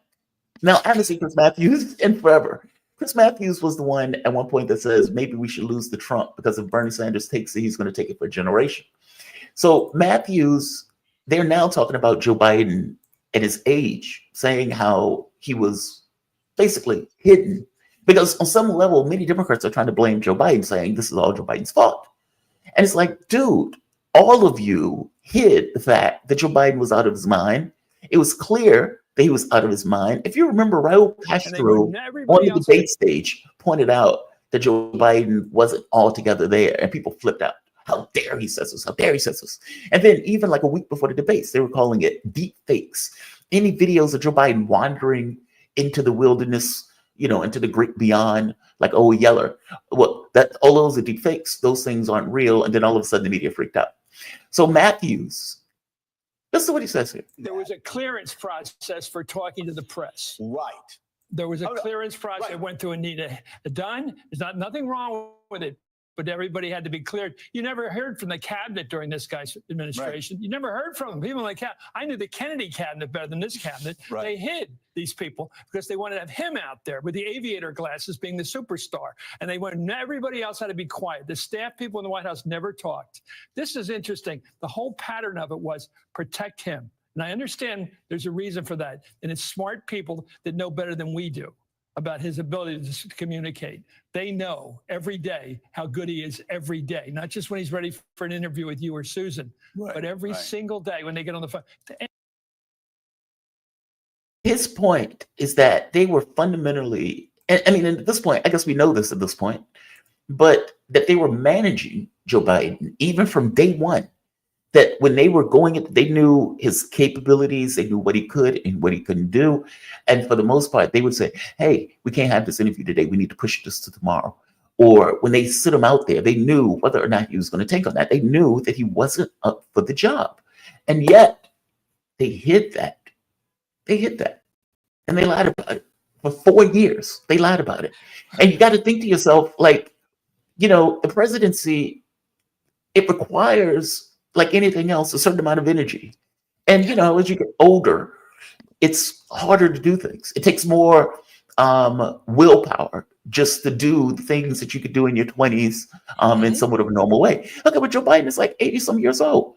And we're expecting him to be up and at him, to be able to deal with the emotional and the energy and the vigor required to deal with one issue after the next. And the reality of it is, he couldn't. He couldn't. And those of us who saw this in 2020, what were we? They started lying during the campaign when the Democratic establishment decided that Biden was the one. Then they started protecting him.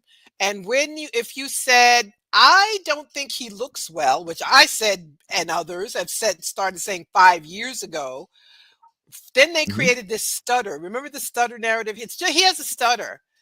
And the weird outburst. Do you remember the dog-faced pony soldier outburst? Oh, right. Right. I mean, this was indicative of someone in cognitive decline. But we were told not to talk about it. We were told it was just a stutter. We were told you were a Trumper if you said anything. So then they get him into office. And I assumed that he was going to be a one-termer, that they weren't going to try to run him again at the age of 80 in decline. But they apparently were going to do it. I assumed in 2023, like after the midterms, that he would, they'd be moving towards somebody else. Nope. They thought, I don't know if no one was willing to tell him you're out. And then when they did pull the plug, they screwed it up and tried to have a 90-day campaign for Kamala Harris. Well, apparently he screwed it up. He was so angry about being pushed out, he endorsed her instead of allowing this process of some kind of mini primary or open convention or something that was supposed to, that people like Pelosi and Obama were planning. He undercut everybody. He was not well. It was obvious he was not well. Those of us who follow the news very closely saw him get worse and worse and worse. And then he face planted at the debate. And Chris Matthews, I think it's hilarious they brought him back. Remember they got rid of him when he said Bernie Sanders was going to shoot people in the head in Central Park? It was something, speaking of weird outbursts. And there was someone, Rachel Maddow, where they call him sexist. When Rachel Maddow came to, it was Elizabeth Warren, I believe, where he was interviewing Elizabeth Warren. And I thought he said something and they were saying that it was somewhat sexist. I don't remember exactly what it was. You might be right. I just remember they got rid of him. And but now he's back. And then they hid it from us. And anybody paying attention knew that Biden wasn't well. And then finally they're like, well, he's alert before 4 o'clock. I'm like, are you kidding me? The president of the United States is after 4:01. You can't talk to him. You got to wait till the next day. And we still see it. He was in Los Angeles now under, these terrible wildfires. And he says, "Oh, the good news is I just became a great grandfather." Who cares? People have lost their lives, their homes, their livelihoods. And he's still, this guy out to lunch. He did it in Hawaii. Remember when the same thing, the wildfires in Hawaii, he goes there and Wildfires. starts talking about a fire in his kitchen, and he could relate to people who lost everything except the clothes on their backs. He's talking about his kitchen. He's been out to lunch for a while. I mean, these fires have been insane. I was showing a picture of this the other day where the guy was in his house at these fires. I mean, it's just astonishing. I'm curious, from your point of view, at some point you're going to write, I would imagine, an addendum or another chapter to this book, and Joe Biden is going to have to Yes. be your presidential book. Where is he going to fit in that book? I'm curious. One of the worst presidents ever. Biden's Agreed. legacy is going to be genocide. It is going to be up until recently, they were trying to get him to start a war with Iran. I mean, this is unprecedented for someone late in his term to try to start a war and stick it to his successor. But they apparently have decided not to. But when we think about the fact that Joe Biden is the one who blew up Nord Stream, talk about causing energy prices to rise, that this horrible effort to weaken Russia by letting thousands of Ukrainians die, giving Hundreds of Israel thousands. a free reign to commit war crimes, to commit a genocide, the failure to help the American people. He, I think, is one of the worst presidents of, I'm 65 years old, and he is right up there. I've always said Reagan was the worst president of my life, but I think Biden is up there as well. Yeah, I agree with you. I mean, when I point that out to people, they often bring up only domestic stuff. And as I point out to them, your world is larger than domestic politics, and the president is doing more than whatever he's puttering around with in the US, especially if he's trying to end the world with some kind of third world war. Like, he's been completely and utterly incompetent. And, I pointed out to the Democrat that I was talking about how I was like, the reason that I think Joe Biden ran was A, ego, but B, also, he didn't think Kamala Harris could win. And she was like, "What do you mean? What do you mean?" I was like, what are you talking about? In the very beginning, many Democrats thought that Kamala Harris was a worse candidate, which is one of the reasons why they didn't think she could win. And now all of a sudden they're like, "No, we always believed that she was a great chance of winning." Okay, sure. That's outrageous. I mean, those conversations are so aggravating to me. Me too. It's aggravating. It's super aggravating. So you heard Trump. We have about a couple of minutes. I want to get your take on, well, I guess I was going to bring this up, but maybe not. The Laken Rally Act. I'll skip that one because that one is getting more out of the news. What do you make of this Greenland stuff? Where right here, he's mocking and trashing Canada, saying that he wants to economically force Canada to be annexed into the United States. And in another sense, wanting to basically get and take Greenland. And I'm like, okay, what the hell is this about? I think I have an idea of what he's trying to go after, but right here. We're not letting it happen. Let's go back to the beginning of this. Elaborate again. You didn't rule out military coercion.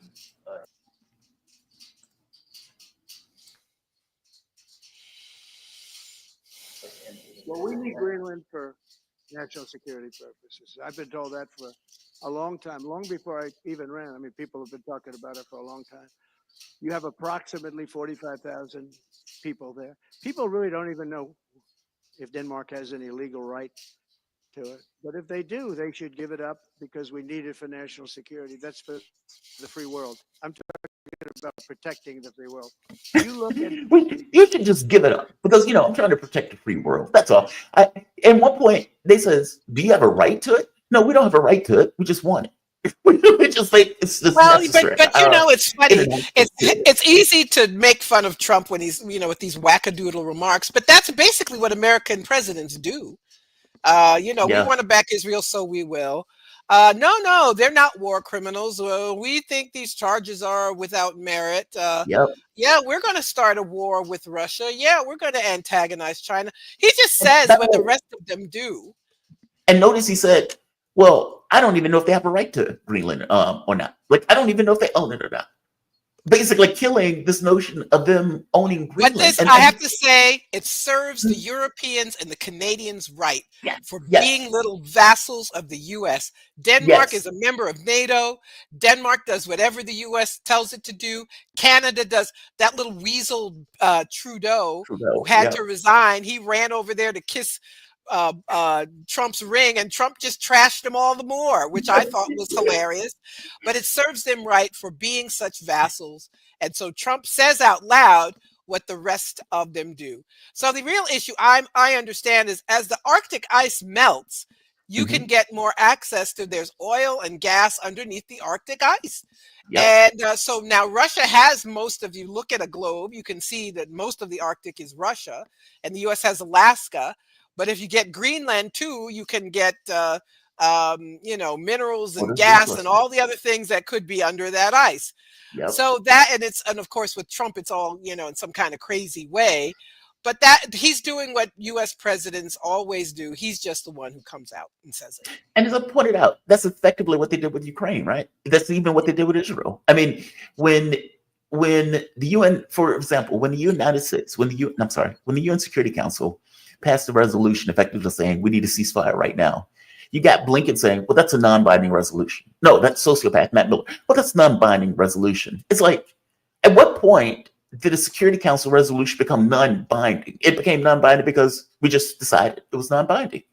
And even with Ukraine, when they overthrew the Ukrainian government, they called it a revolution of dignity, as opposed to a coup, which is what it was. Meaning, we do this all the time. And now it's being applied to Europe in a way that they don't particularly like.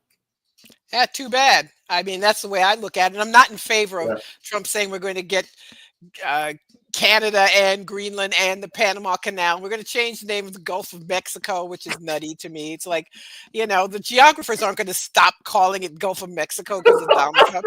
And who cares? But, and I said to myself, he's not even president yet, and the wackadoodleness has already begun. But but this is the effect of all these countries standing down and letting themselves be bullied by the U.S. This is what they've ended up with.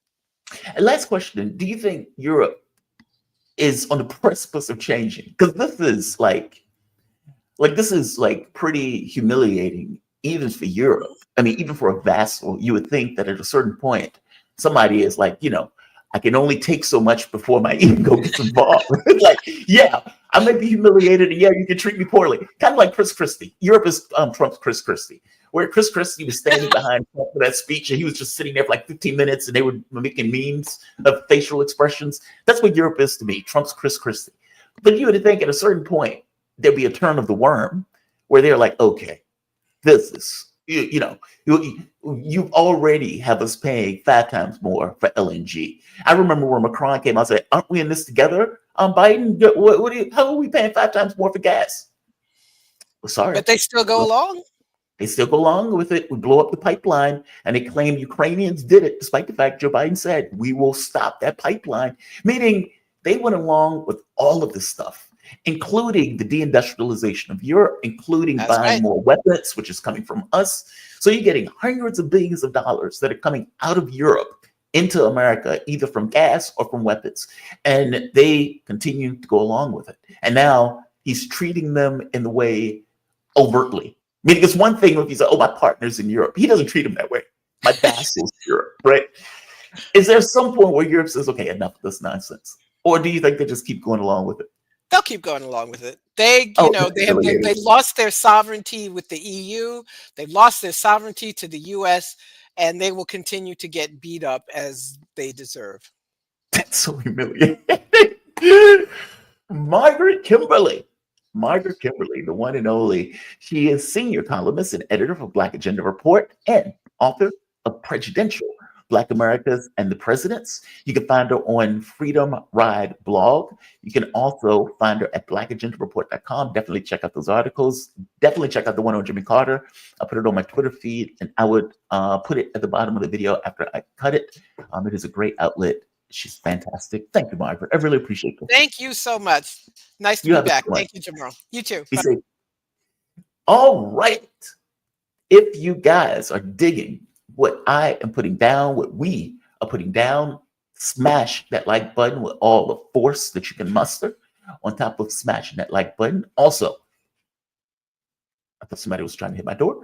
Yeah, smash the like button. Also, share this content, share this video, and subscribe to this channel. I'm trying to grow this channel. I was trying to get 40K by the end of the year. I did not accomplish that task, but that doesn't necessarily mean that the task won't keep going. We will keep moving. We will keep surging together, dealing with this world as it comes, and talking about it together and trying to deal with whatever comes in all of this calamity. So if you really find yourself digging the content, you really find yourself enjoying it, definitely. Jesus Christ, I lost my train of thought.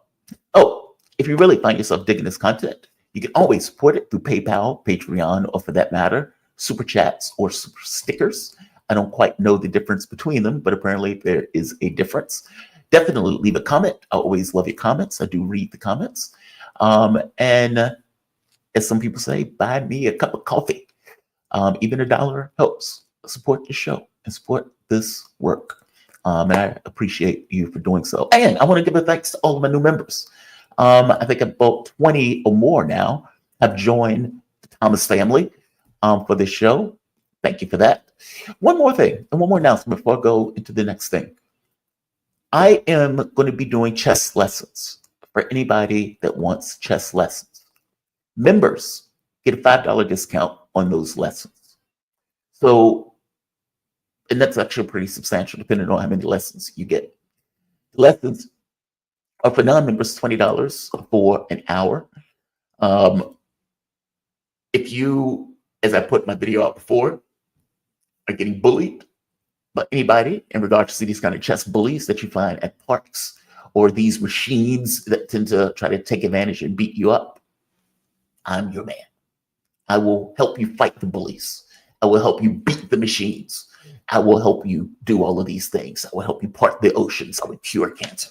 And I would help you destroy your opponents in this game. No, it's not going to be one lesson, but all things being equal, you will improve and you will get stronger at the game. I'm even considering having these lessons open where people can watch. I don't know if they may want that, but I'll talk to the various people. I have a few people that have decided to join me on this escapade. What I would love is to be able to get enough people to have a club where we can actually do this on Twitch or something like that and have these kind of round robin games. But either way, even if you're not getting lessons, you also can challenge me to a game. These are, I need to figure out when I'm going to have this, but it's going to be a standard day, I suppose, for this. It might be over the weekends, having kind of chess day. We'll see. But the lessons thing is definitely something that I'm going to do. The reason I'm doing this is because I'm trying to raise extra revenue for the channel. And I hate asking people for cash in the way that people ask people for cash in the way that I just did prior. And so the chess lessons thing seems to be a more straightforward way of offering something that I used to do prior. I used to teach chess before, but at the very least I used to tutor. So there is that. That is my pitch. If you're interested, you can hit me up at my email address. It's below this video. And of course, if you want to do Patreon or PayPal, you can also do that below. All of those things are in the description box. I want to thank Margaret Kimberly. I always enjoy talking to her. I think it shows just in the way that we have our conversations. She puts me in the mind of a family member. So I always enjoy talking to her when we get the opportunity to have these conversations. Coming up will be Sarah Bills. She's another person I always enjoy talking to. Sarah, I've only recently met her a few months ago, but she runs what is called D&D Politics, I believe. Is that right? D&D Geopolitics. I often see their work on Twitter, so definitely check her out. She is fascinating. She is fascinating. And so I'm glad to have her also. One of the other stories I want to hit before she gets on, I think I mentioned before the reason why I think Trump is doing this whole thing with Greenland and everything else. I think, and again, it's hard to get into what Trump is thinking about, but sometimes he is far more honest than I think people give him credit for, even though he lies as easily as he breathes. That sounds like, a contradiction, but not so much in this case because human beings tend to be they contradict themselves often. I really do believe that it's a few things. It's one, Trump looks at Russia and China, especially the organization to which they're having, especially with Russia, China, Iran, as an axis. And that this is somewhat of a very strong axis in the context of the US. I mean, China by itself, in regards to its industrial might, has 3 times our population. And their capabilities, industrial, technological, scientific, are only going to increase and are only going to expand. If you look at the allies that the United States has, Europe is not really all that completely technologically sophisticated like that. And so you get Russia, which is a massive military force and power, China, which is a massive industrial force, and you can look at from the US standpoint, he may be looking at us as being somewhat vulnerable. Even if you look at our missile thing, when Joe Biden put out the thing saying, look, we have in this new future, we are dealing with countries that are far more that are peer competitors and that are united as peer competitors against us. Now, it didn't need to be that way. We created that axis in regards to the way we were being hostile towards these various countries, especially at the fall of the Soviet Union. But either way, however we got to this point, we're at this point, and Donald Trump is considering these things threats. And from his point of view, we need to somehow deal with these threats. Now, he may think if we can absorb Canada, if we can take the Panama Canal, if we can take Greenland, we can get a better, let's say, military positioning in addition to getting the resources that are going to be under the ice when this stuff melts because of, hashtag climate change. So it may be a few things that is in his mind on this front. And I think Margaret Kimberley is right with the Arctic, Russia and its control of the Arctic. Even when Trump made the statement, he pointed out, well, we can't let them do it. We can't let them do it. It's like, let them do what? And who is doing it? He has something clearly in his mind. I guess the catch becomes, what does that look like in practice? No, I don't believe Trump is getting Greenland. And what's weird about this too, and why I think this has more to do with resources, is because Greenland is already part of NATO because Denmark is part of NATO. So why do you need to subsume something that you already fundamentally have access and control of? So there's that part. He may not have control of the resources, which is the reason why I say it's very possible that what he wants is the resources and this kind of military positioning that either Greenland or, for that matter, Panama Canal now allows. I don't know what's in his mind. And like I said, sometimes it's hard to know if Trump even knows what's in his mind. One of the other interesting articles, as I pointed out when I first started the show today, the Washington Post having a come to Jesus moment.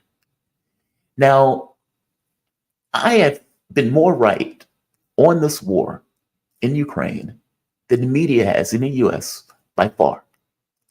When they were talking about how great the Kursk offensive was, I kept telling you it is humiliating for Russia, but those people are going to either be killed or those people are going to be pushed out. And Kursk has become an outright apocalyptic disaster by all accounts. I told you that for all intents and purposes, if Russia has the capability of taking like 20% territory with 150,000 people, well, no, that's not enough to hold on to that territory. But the fact that they were able to do it gets across a certain military competence that it doesn't seem like Ukraine is going to be able to deal with, considering that Ukraine had 3 times the size of the Russian military when Russia first started. And Russia, at this point, has apparently killed or wounded nearly 1 million Ukrainian men. Even by the Washington Post accounts, 400,000 Ukrainians that they themselves call a lowball number are either dead or incapacitated. So the amount of killing and dying that has taken place on that battlefield has been astonishing. It is a modern war, and a modern war in the style of the Second World War. And the fact of the matter is, Ukraine is not just losing, but they are getting weaker and weaker and losing territory and men faster and faster, something that at this point, even the Washington Post accepts. Now, the Washington Post point of view is, hey, I know that all of these people are getting killed. We understand that Ukraine is losing the war, but it is better for them to lose the war than for you, Trump, to have a peace deal, or what they consider a bad peace deal. It is better for them to lose the war. Now, what does that even mean? That it's better? Ukraine risks losing the war. Okay, that's not a risk. They're going to lose the war. A Trump-imposed bad deal would be worse than them actually losing the conflict. So, Ukrainian military being fundamentally crushed on the battlefield is better than Trump making a deal. Now, understand where we are today. The press gangs in Ukraine are literally dragging people, beating the shit out of people.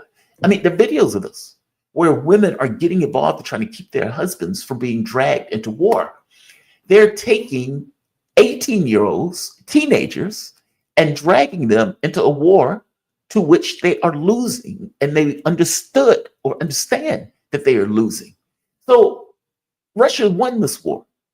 The only thing is left is just the killing and the mopping up. They know that.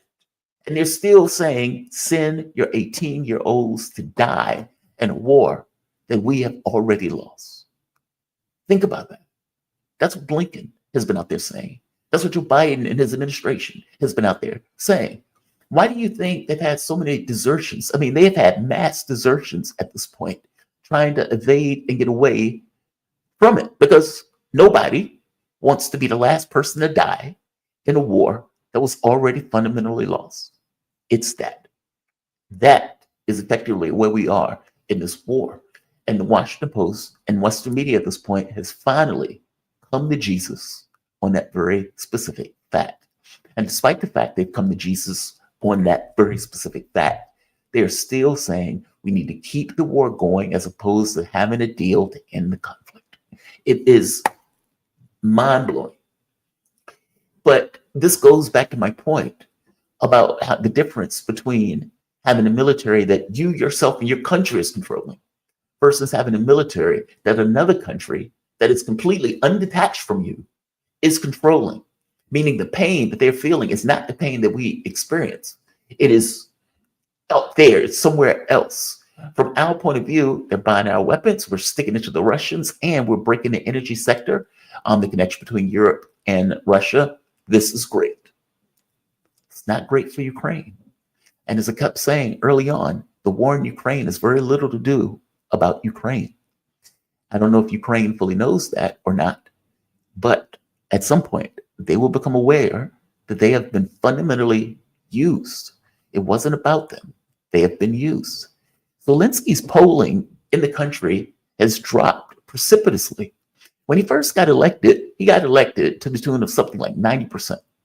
Now, the reason and what he got elected on, if you remember, peace, prosperity. We're not going to have war. We're going to make deals. We're going to make agreements. We don't have to get rid of the Russian language. And of course, Zelensky wouldn't want to get rid of the Russian language because he speaks Russian. He barely speaks Ukrainian. And even in the governmental meetings, Arestovich pointed out, this canard of him, speaking Ukrainian. In government meetings, they speak Russian. That's his language. So Zelensky got elected on a peace ticket. And of course, at the point we got in, it was war, war, war.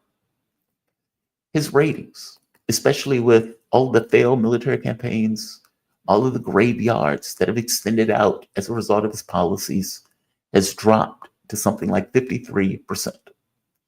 So they are talking about a potential election happening in May. Because if you remember, Zelensky is not really legitimate ruler of Ukraine, even though they're pretending like he is. The elections that were supposed to be held were scuttled. He declared martial law, and he made the argument that martial law allows him to blow off the elections for as long as he wants to blow off the elections, which is pretty outrageous and pretty astonishing because, from my understanding, there's nowhere in the Ukrainian constitution that says that. But whatever. Russia has said, we're not making deals with him because he's an illegitimate ruler of that country. All right. Now, if any deal is to be made, an election at some point needs to take place. And so they're talking about an election taking place something like in May. Zelensky will have competition in that election potentially. He knows he will have competition in that election. And dependent upon the competition will be his chances. Meaning, depending upon who he's running against, well, obviously, right, that's any election, your chances are going to be better or worse. One of the people that may be a political contestant is Zelensky. Now, if you remember, Zelensky got rid of Zelensky by making him a UK ambassador and sending him to the UK. Basically, I have a political rival that I am getting rid of, but he is a political rival, and I need to remain in power. All right. They are threatening, apparently behind the scenes, Zelensky is being threatened that if he comes back, that there will be criminal charges placed against him if he decides to run against Zelensky. And with those criminal charges, basically the fall of her son or having these kind of criminal investigations on something that went on in regards to military campaigns that failed, and use that as a way to get rid of him out of the political process. Now, for all of this talk about Ukraine being a democracy, elections, or let's say political parties that represent Eastern Ukraine are banned. The Russian language was banned. Certain books were banned or removed. Like, meaning this is not a democracy by any stretch of imagination. And yet, that is this nonsense that the West often puts out as Ukraine is some kind of great democracy. Okay, fair enough. In this very specific case, if Zelensky comes back, he has a better chance of winning, potentially. And Zelensky is trying to shore up his political power by making threats to get rid of him if indeed he returns. Now, the X factor in this, of course, is Donald Trump. Because Donald Trump and the US is going to be, I would argue, the final deciding factor on whatever happens in Ukraine. Because the reality of it is, Zelensky himself said, Europe looks to us, we look to America. Because ultimately, we are the ones who are signing that paycheck. And Europe, regardless of what Europe does, A, is getting sick of supporting Ukraine in this way, but B, cannot afford to take on the burden in the way that America has conjured money out of thin air. So he is concerned about his own political ambitions and political future in that country if indeed an election takes place this year. I want to go to my guest, though. She is the one, the only, Sarah Bills. Sarah Bills is an independent journalist, U.S. Navy veteran, and co-founder of DD Geopolitics. I was just telling the audience how great that is. I always pay attention to that stuff when it pops up on Twitter, and I always appreciate the commentary in it. How you doing, Sarah? You doing all right today? Good. How are you? I'm doing okay. Good morning. I know it's early for you. You are in, well, it's not sunny California. No, I'm in rainy Washington. Oh, you're in Washington. That's right. You're in Washington State. That's right. You're in Seattle, Washington. Have you guys been able to see like the smoke or anything like that? Not yet, but we will. We get it all every year, so we will see the smoke. We it settles on us usually. We'll see it. It's like it settles on us. It's like that damn California. Mm-hmm. Do you any ideas? I mean, you're closer to it than I am. What happened? I mean, like, I know California gets wildfires pretty much every year, but you would think that if they get wildfires every year, they will be more prepared for it. I'm really not super well versed in the deforestation methods and whatnot, but what people are talking about now is that there was a siphoning of resources away from the city, not just by Gavin Newsom, but by the mayor. I believe it's a female of Los Angeles, Right. and she was on a trip to Ghana while this was going on. So it's like it's kind of more of this indication that there's this class strata, that we're so stratified, and that it's just these people that live these lives, and then the rest of us that they don't care about, these useless eaters. It's just kind of more proof of that. What happened with the fires, I don't think that they have any clue how any of them started, though there is some video evidence that some are being started by people, but there's none of the major ones have been proven or suggested that they were arson related. But they are expanding. I think that I slept for a few hours last night. I'm trying to pay pretty close attention just because we have people there. But I slept for a few hours last night. By the time I woke up, I mean, none of the fires are contained at all. They were all reset to 0 before I fell asleep last night. But I think 2 more popped up while I was sleeping. So it's still windy there. It's still very unpredictable. There's firefighters. The equipment's lacking. The manpower is lacking. Water is lacking. It's just a recipe for disaster. Democratic-led city or country. I think the only solace in this is that because so many elites and people that are higher upper class will be affected, is that this may get some significant attention, but who knows? No, the wild part is this is a rich area. I mean, I remember one of the videos, the guy was like, that's $1 million house that just went up in flames. I mean, just astonishing. Even the smaller ones. Yeah. I mean, it's just amazing. I mean, this is effectively a rich area that is falling apart.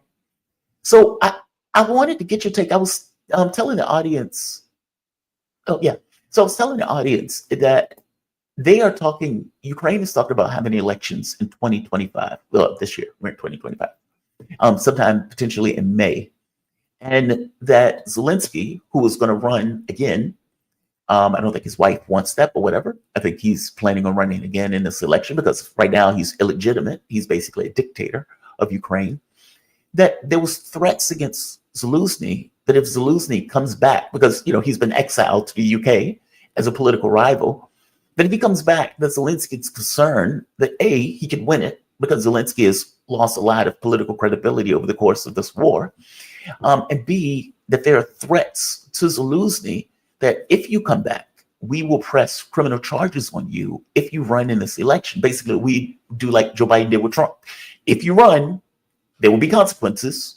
If you don't run, we will bring you into the administration, but just be aware, we may prosecute you if you indeed run against me because you have a better chance of potentially winning the race. I guess, one, have you heard that? And two, what are your thoughts about it? I hadn't heard of that exact scenario, but Zelensky's always been a very close second choice, if not even first choice for a president over Zelensky. He was discussed very early on, and his increase in popularity is what resulted in his sort of severance package with his ambassadorship or whatever he's doing in the UK and Britain. So that was that kind of like get him out of the way, but not be like awful about it or obvious about it. Zelensky is wildly more popular than Zelensky and Slutsky, with the new armed forces chief of the armed forces, but he's wildly way more popular. So I guess Zelensky would be concerned, but Yelena, I believe her name is, if I remember correctly, we call her all kinds of other names. Maria Antoinetskaya is what I usually call her, but she doesn't want him to run. I think she's ready to be done and to go off into the sunset. So we'll see who wins out this one. I feel like she wears the pants in that relationship, though. Do you? He doesn't wear any pants. He plays the piano without pants. So, well, they're going to be very rich.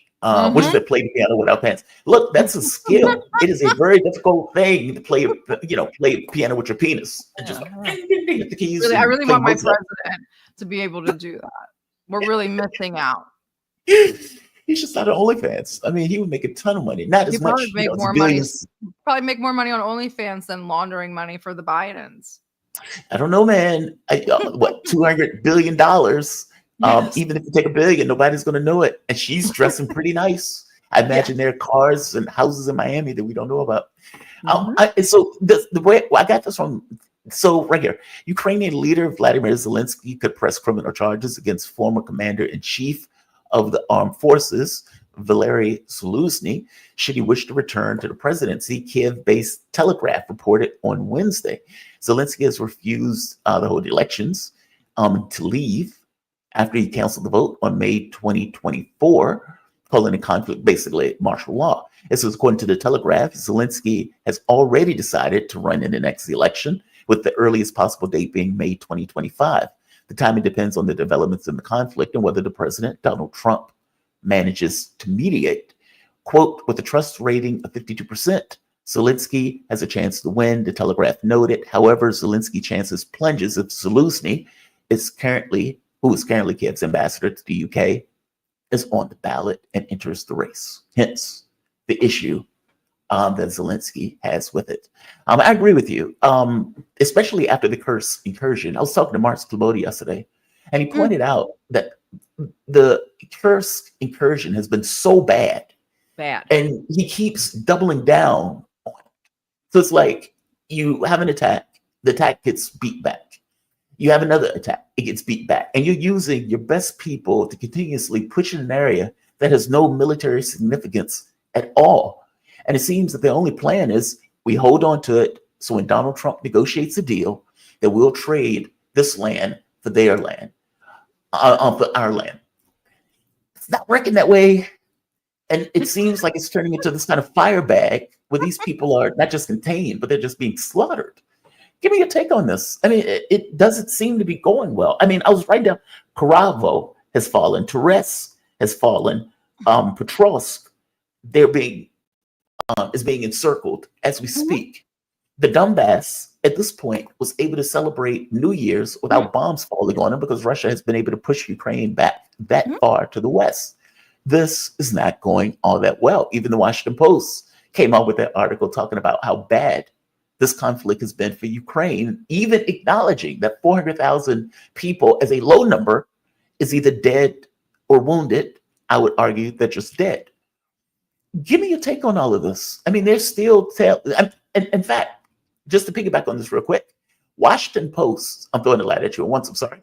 Washington Post came out with the article, Ukraine risks losing the war, a Trump-imposed bad deal would be even worse. Yeah, meaning it would be worse for Trump to make a deal as opposed to allow Ukraine to just fundamentally collapse on the battlefield. That's astonishing.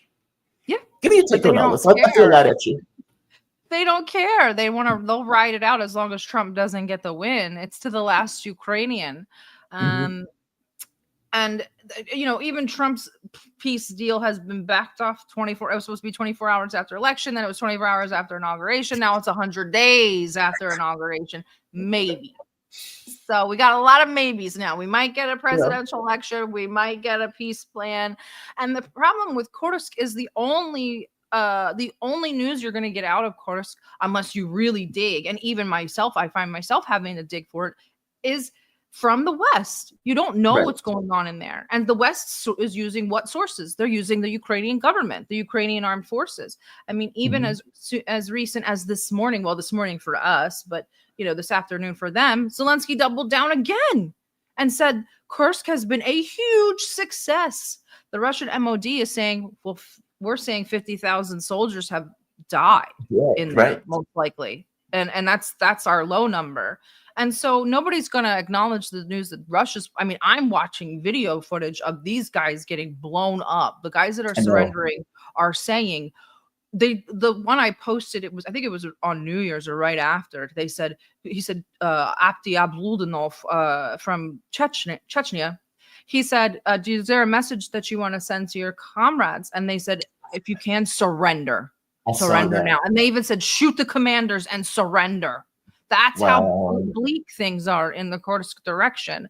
So it's really like we're watching like Nero, literally, like in the United States. We have Biden being Nero and we have Zelensky as the whole thing is just burning around him, just saying, you know, this is fine. Kursk is a huge success. And all of the stories from the ground are saying different.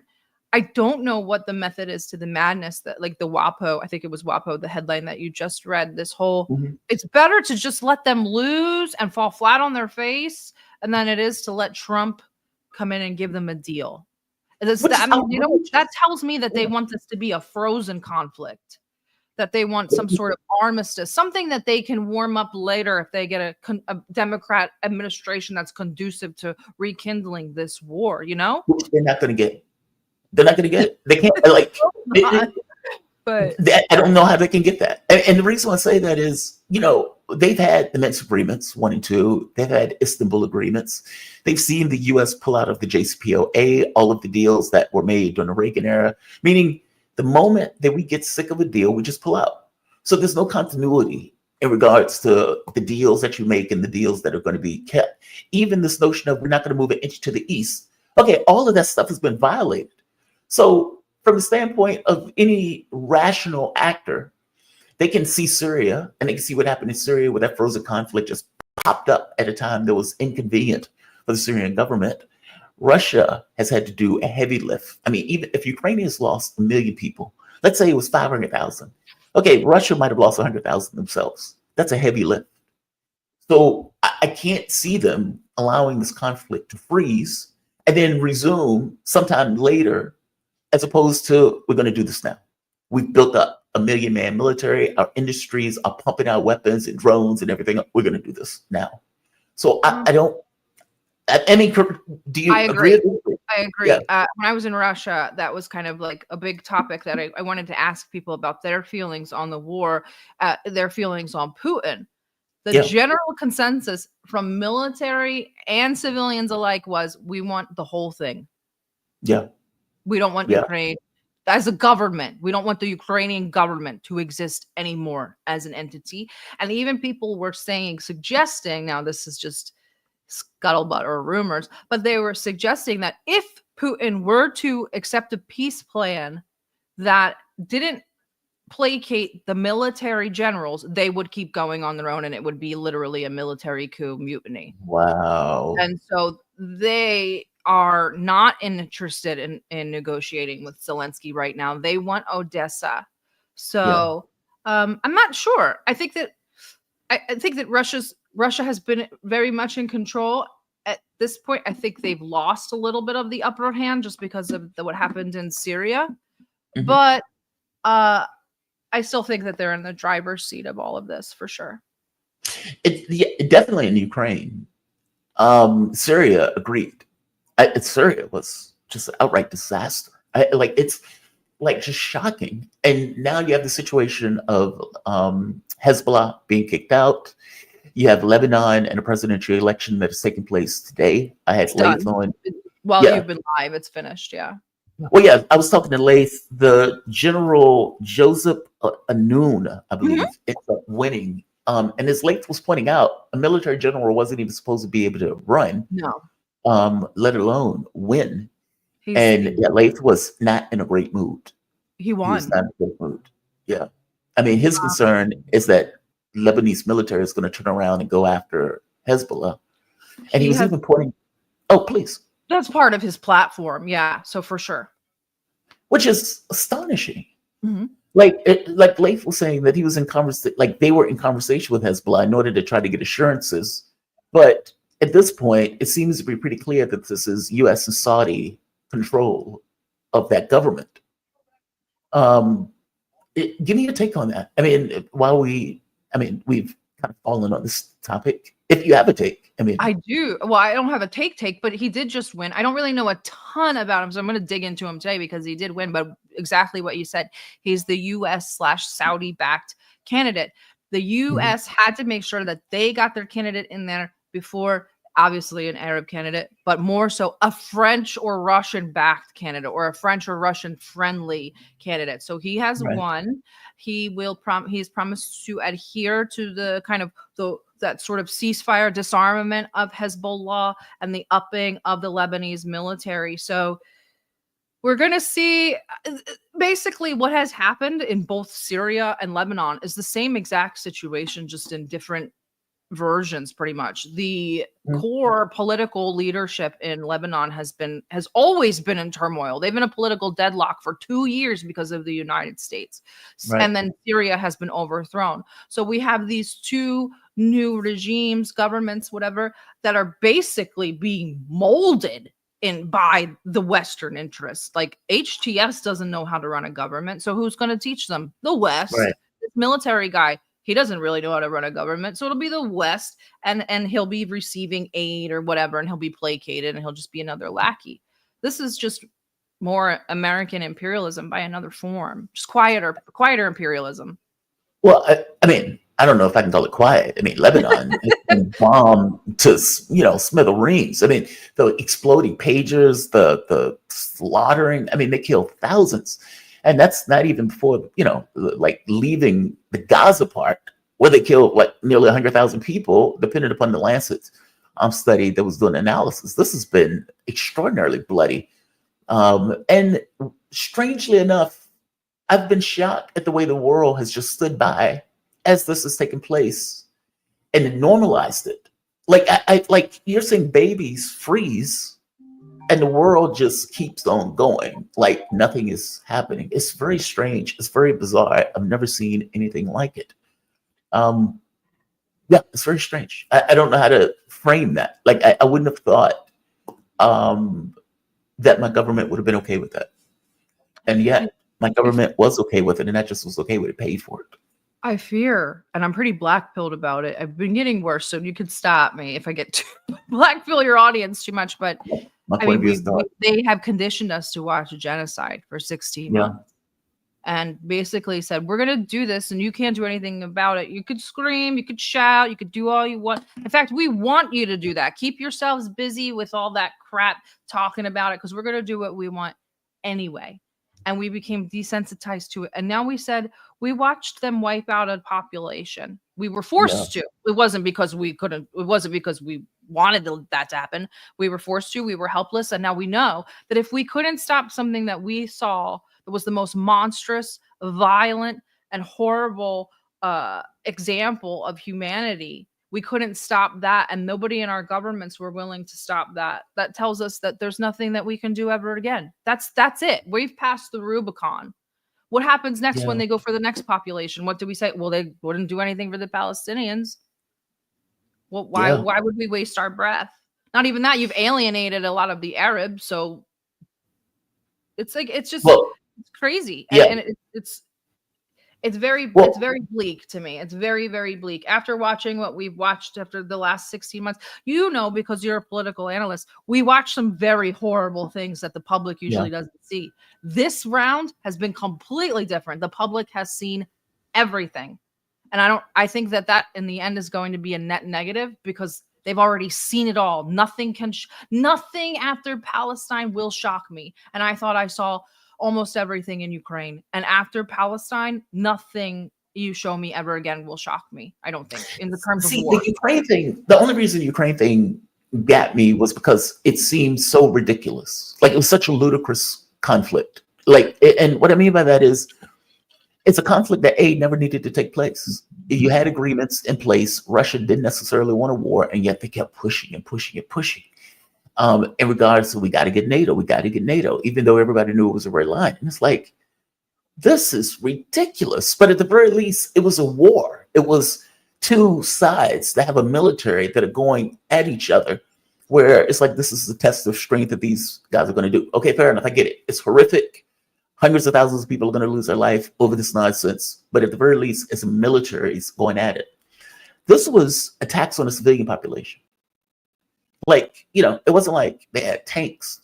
It wasn't like they had ATVs. This was a civilian population that when they would score victory, it was usually them running and putting a bomb on a tank and running away.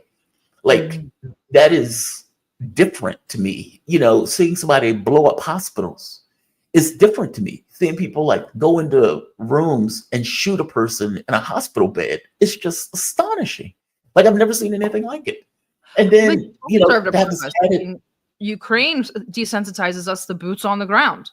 That's just it does. desensitizing us to trench style World War II warfare, World War I and World War II warfare, which is Yeah. very likely that we could see more of that. So that did serve a purpose, but I do agree because it's been horrifying watching Yeah. Palestine. Have you been paying attention to some of the stuff that's been taking place in Europe?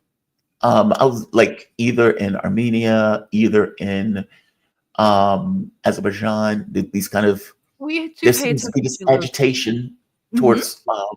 I'm sorry. It seems to be this kind of agitation towards Armenia and another conflict. What's going on in this? I've only obliquely saw it. This one's a really complicated one, Armenia, Azerbaijan. It doesn't make a lot of sense right now because with Russia kind of backing away from that, their very strong relationship with Armenia, it kind of left both of them in the lurch because now Azerbaijan was like, can I make a move to kind of ingratiate myself with Russia? But we also have to remember Azerbaijan is part of a trifecta, a very strong triad that is Israel, Turkey, and Azerbaijan. Armenia is backed by France, which is an adversary of Israel, and even more so right now because of what happened in Lebanon.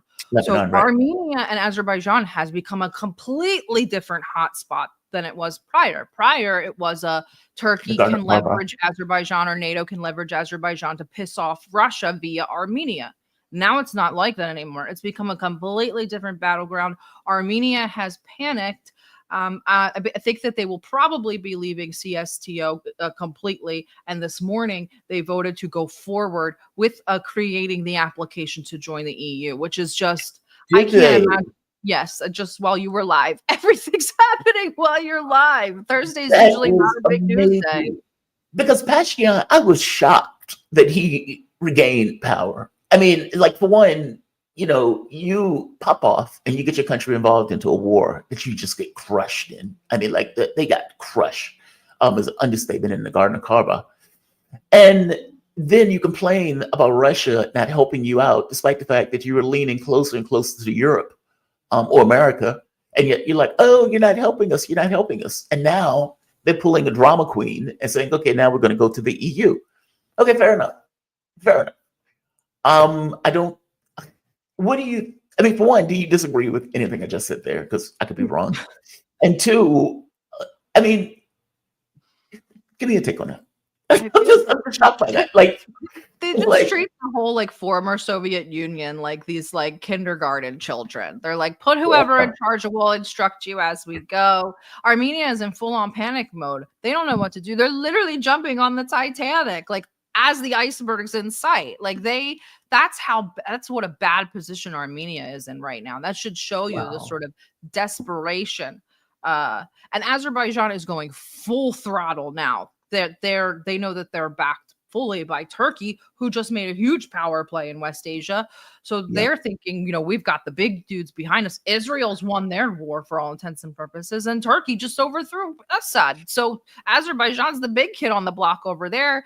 There are the other people surrounding them are Georgia, who's in a little bit of political turmoil, but holding their own with a friendship with Russia. Azerbaijan is creating problems with Russia because of the plane crash, or maybe just using it for such. And Iran has been sent home with its tail tucked between its legs by Israel, by Azerbaijan's big brother. So Azerbaijan feels very emboldened right now.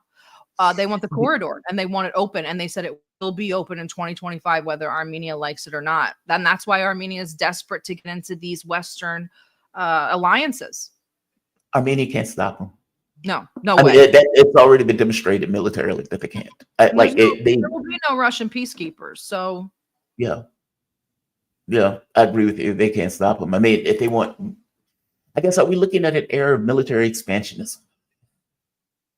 Is that what we're seeing? I mean, when Donald Trump talked about Greenland, like I said, Israel has expanded into Syria, Turkey has expanded into Syria, even Ukraine, by the way. I mean, the Yanukovych government was overthrown. That wasn't this kind of democratic order. That was an overthrow of a government also. South Korea was an attempted overthrow of a government.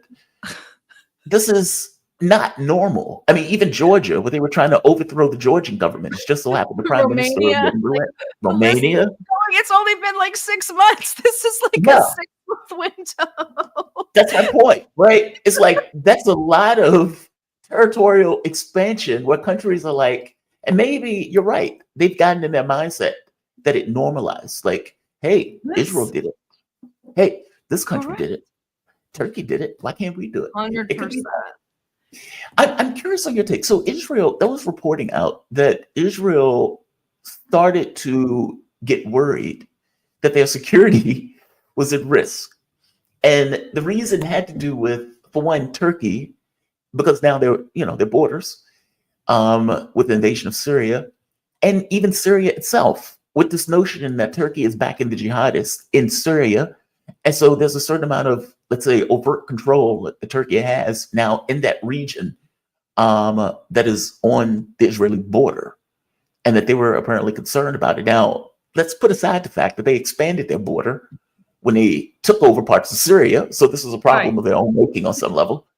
But are they right that at any point, for one, the jihadists are multiple groups, any of those groups at some point could do something different, especially if they're not putting their weapons down in the way that they want them to, and that, they may have a tacit okay in agreement with Israel now, but it doesn't necessarily mean that that agreement would last, because ultimately Israel is going to be an enemy. What is your thought on this? An article did come out recently. I'm not familiar with this council, but some council inside of the Knesset advised Netanyahu that Turkey and Israel would be going to war in the near future, and Israel needs to prepare for such. What they're going to war over, I don't know. What they probably are mostly want to rearm themselves, but they have security concerns. They have valid security concerns, whether you agree with Israel or not, which I don't, but they are valid security concerns. And there are hundreds of groups of quote unquote jihadists in there. Who's working for who? Who's affiliated for who? This can change on a weekly basis. So yeah, things can change, and that's a worry for Israel. And Israel doesn't have a hold on these guys like they did with the actual ISIS, not to be hyperbolic, but Israel was in pretty good contact with ISIS when they were operating in Syria. That's not hyperbolic. I can show you article after article on that. It's flat fact true. But they had great comms and they had a good relations. They don't have that same kind of relation with HTS as of yet. I think that they're kind of waiting a little bit for the West to kind of make their move as well. So the United States is pushing other people to normalize with HTS, and I think Israel will come later. But yes, these groups are completely unpredictable. Look at the history of just Jolani alone. He's gone from group to group to group and a rename somewhere in there. So yeah, things can change on the turn of a dime. And I dislike Israel. I'll keep saying it again. I'm obviously not pro-Israel, but they have shown their military fortitude and they have shown their military prowess, especially against Hezbollah. And so, they've shown that come on, Hezbollah, if it had a $20 billion budget, airplanes, tanks, nuclear weapons, the U.S. and Western powers backing it would be a pretty formidable military themselves. But they don't. That's just the fact. But they don't have those things, right? It's like it's a resistance group. No, I agree with you. Those alliances can change at any point. Like you said, what's his name? Jelani was in al-Nusra. He was in ISIS. He was in Al-Qaeda. He's this kind of alphabet soup of groups. So I agree with you. But it's a problem of their own making. Also, Istanbul is a country of 100 million, give or take? And Israel is a country of 8 million. Turkey's huge. Turkey is huge. And this is not a war that Israel should be fighting or could even possibly win. Like, it's one thing if you're going after Lebanon. Lebanon doesn't have, this kind of heavy military. They're going to get so interesting and really hairy when these sort of Western Eastern alliances don't line up in all of these conflicts. You get to Turkey. Is Israel really going to attack a NATO member? And it's like, oh, wow, because Israel's not a NATO member. Oh my God, this sort of elementary geopolitics doesn't apply here. The situation can get super out of control. But I think that Israel's been kind of itching to argue with Turkey for a while, at least maybe not militarily, but at least open some sort of political or diplomatic front. I think they're actually more interested in the Sinai than they are in the more land Any in kind of Syria. conflict with Turkey. Yeah. I got to get your take before I let you go on Trump's threats for Canada and for Greenland. What do you think is coming out of this? I mean, I think on some level, it may go to this idea that we were talking about before, this kind of age of expansionism, where this kind of normal order has broken down. And I agree with Margaret Kimberly on this. I blame Europe for this nonsense. I mean, yeah, you can say the US, but all things being equal, yes, we invaded Iraq, we invaded Afghanistan, but Europe just stood there and didn't say anything about it. And more to the point, when Ukraine was overthrown, again, Europe thought it was great. They thought it was a revolution of dignity. And so it's like you've had these countries change over in Europe in a non-constitutional way that Europe stood by and was perfectly okay with, even with Georgia and even, as you pointed out, with Romania. And now Trump is like, hey, Denmark, you've been a vassal for us for all of these years. Why don't we just take Greenland off your hands? You don't need it. You know, or hey, Europe, I know you're paying 2% for NATO. Let's make that 5%. Why not? Hell, you're buying US weapons anyway with that 5%. Let's make that 5% or else. Like, this is mob stuff. Where, yeah, we're taking advantage of Europe, fair enough, but we don't typically rub it in their face. Somebody called it the century of humiliation. It is. And I think the title works. What do you think Trump is doing with this? I mean, do you think this is just Trump shit talking, or do you think I think there's a point method to the madness? Shows that we have Europe by the neck, by the throat. Okay, like you said, you're going to pay 5% for NATO, not 2. You're going to do this. You are our vassal. We're going to take this off your hands. What was the other one? Oh, 50% of the LNG now comes from the United States, upcharged. And they said today, we're looking to increase that. What's the shortest route from DC to Moscow? It's through the Arctic Circle. So that's where the next sort of battleground is. Not to mention that Greenland has a ton of mineral wealth and a very low population density that's not going to put up a fight. So there's a lot of things that they want Greenland for, a lot of nefarious things they want Greenland for, but it's also a race, part of the race to the Arctic. So I think there's some truth to it. I also think that what he's doing by going really big, by saying, we'll go invade Panama, we'll make Canada the 51st state, is he's opening the door for the dialogue for revanchism and imperialism to take place. It doesn't necessarily have to be Canada. That's kind of like a joke or whatever. But we've, like you said, we've watched Israel invade 2 countries and really didn't say much about a breaking of sovereign borders. Russia annexed Crimea via referendum and then did it again with the Donbass. So there's a lot of things that are happening in terms of changes in borders and changes in territory. And I think that Trump kind of just blew open the dam and was like, let's talk about it. Like, if we're really going to talk about it. Whether you think that's a good thing or not, I don't know, but it's getting a lot of world leaders in a tizzy, and I think that's a good thing. I think it's a good thing that they're kind of like, okay, this is something that we need to look at. Like, poor President Scheinbaum, she just took over and she's about to lose her Gulf. Like, she literally just got inaugurated. That poor girl. She's had to deal with anti-Semitism all year. Now she's got to deal with this. So I agree with you. It's like opening the conversation, right? And I agree with you with the Canada thing where he's mocking Justin Trudeau. I mean, he talked about Trudeau like a dog. He talked about Canada like a dog. Oh, we don't need anything from them. They're sending over their drugs and their migrants and blah, blah, blah, blah, blah. Well, there's that part. And he was like, we don't need their stuff. I want to sanction the hell out of them if they don't allow themselves to be annexed. And then even with the Denmark thing, if you don't give me this, I'm going to sanction the hell out of you. Like, that's some pretty astonishing stuff. I also agree with you about its resources, right? Greenland, or let's say Denmark, is already part of NATO. So why would you need to annex it if indeed it was just about being a part of the territory? No, he wants the resources of that territory, and he wants this kind of position on the Arctic. I agree with you on that one too.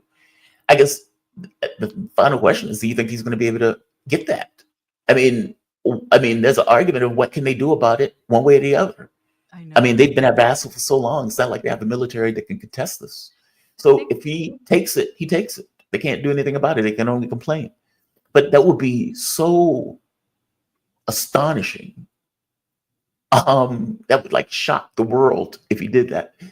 Give me your thoughts, though. Well, exactly what we talked about this whole episode. This desensitization is we're going to do what we want in front of your face and you can't do anything about it. Trump is going to see if he can take that up to the nth degree, where it's, I'm going to do whatever I want in international politics and you can't do anything about it. And we're going to find out if anybody either can or even would try to do anything about it. You know, this sort of rhetoric and him opening this dialogue is showing that who can do anything about it. Have you watched it? Have you ever seen Injustice? I don't know if you read comic books. No. All right. So Injustice, just as a quick primer, Superman goes insane.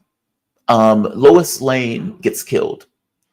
And he gets killed by the Joker in a way that Superman accidentally kills her because of the Joker venom and all this stuff. All right. So Superman gets pissed off and Superman says, no more crimes. I, Superman, am going to stop all violence and all crimes around the world.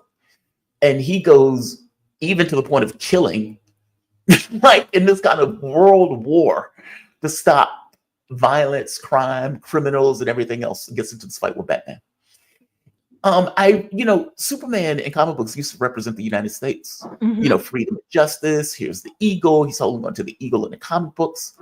And I do think like art reflects life in some respects, where it's reflecting ourselves back to ourselves. And it's almost like this notion of Superman going insane on some respects. If you think of the US and the way that the US is self-conception, it's kind of that. We're going to be the world's policemen. We're going to do this. And in the process of that, beginning to look very dark in the things that you do. And even in your own self-conception of your own correctness of action and ethics and everything else. I don't know. It puts me in the mind of that, where the country has gone insane on some level. Yeah, it's fascinating. I feel like Elon Musk might be a really good personification for America right now. So as Elon descends into madness, that's pretty much the health of the United States. I don't think he's gone into madness. I think yet. Elon is an oligarch who's only looking out for himself, and he's latched on to political power. Watch him over a weekend when he tweets 17 tweets in the span of 30 minutes. Like, this is not normal behavior for a billionaire. Like, can you imagine Jeff Bezos doing that? No, I agree with you. I don't want to say like anything bad, but he gets messed up and then goes on a tweet spree. And he's like, I can't stop tweeting. And I'm like, can you imagine Jeff Bezos doing that with the Washington Post? Could you have? He's going to be in charge of one of our government departments. Like, yeah. Well, he's on ketamine, tweeting 30 times every hour. It's crazy, but yeah, well, it's not. The future is so bright. It's bizarre. It's so bizarre. Like, it's not shocking that a billionaire will want newspaper. Like, if you think of Bloomberg, if you think of Jeff Bezos, these people get newspaper because they want, it's like the best way to get good publicity is just buy the paper. Nobody's going to say anything bad about Amazon or Jeff Bezos on the pages of the Washington Post. Twitter is a different animal, but still this kind of conglomeration of media. But it is super weird. It's like Jeff Bezos doesn't put out these like hourly notes in the Washington Post about whatever the hell he's thinking about at the moment, in the way that Elon Musk uses his platform to just pump it to millions and millions, like 1 billion people. It's just weird. Sarah, thank you for joining me. What are you looking at currently in DD Geopolitics? What's the next thing that you guys are hitting? In 4 hours, we will be live with Larry Johnson. That's the next. It's the next thing. I can only go like one day at a time. Oh, that's gonna be great. Yeah. So he's gonna be great. Larry Johnson is fantastic. Yep. So we will see you guys in 4 hours. I thank you. Thank you so much. And where can they find you, by the way? Guys, just go to ddgeopolitics.com. Totally easy. ddgeopolitics.com. Sarah Bill, she's an independent journalist, U.S. Navy veteran, and co-founder, as she said, of DD Geopolitics. Thank you, Sarah. You have a fantastic day. Be safe. Have a good weekend. Bye. Have a good one. Bye-bye. All right. She's awesome. Always enjoy talking to Sarah. We have come to the end. We have come to the end. I want to thank all of you for joining me As I said, all super chats will be read. It says, you summed up why liberals can be more dangerous than conservatives. That sense of moral superiority and complacency. And this is coming from a liberal. I think this says wing. Oh, liberal. Oh, this is coming from a liberal. Oh, I get it. It's like, this is me as a liberal saying it. Fair enough. Fair enough. And Mr. Riffley, here's another one. It makes sense to secure our hemisphere and stop trying to secure the Middle East and Israel. That's how I think about Greenland, and that it signals a shift in priorities. Yeah, but, you know, can other countries do that? So can Canada take the United States because it's in their sphere of influence and it suits their priorities? Can, you know, any country take any country because it suits their priorities? I mean, we have borders. Those borders are there for a reason. Either we're going to say there's no such thing as world order, and any country can take any other country. It's fair game. It's strength, you know, might makes right, which is what we used to have in the old days. You know, in the Napoleonic era, a country could take whatever country they wanted. Anybody can do anything about it. It just took force of arms to stop countries from doing it. Somewhere along the way, we decided after the Second World War that, hey, we're going to have borders, and we're going to respect those borders, and we're going to respect the sovereignty of nations. And if we are throwing that out the window, fair enough. But just understand the world that you're going into if we're throwing it out the window. No more bitching about Taiwan, no more bitching about Ukraine, no more bitching about Israel taking the territory, no more bitching about anything that takes anything else. If we are going to go with this idea that, well, Trump can just take Greenland, or Trump can just take Canada, and it's perfectly okay to have a massive war in order to do so. No, I think that's outrageous. I think it's outrageous. Is he just talking? I don't know. Do I understand why he wants to do it? Yes. Just like Europe wants to take Russia. I understand it. They have all sorts of mineral wealth, resources, and everything else that Europeans want to get their hands on.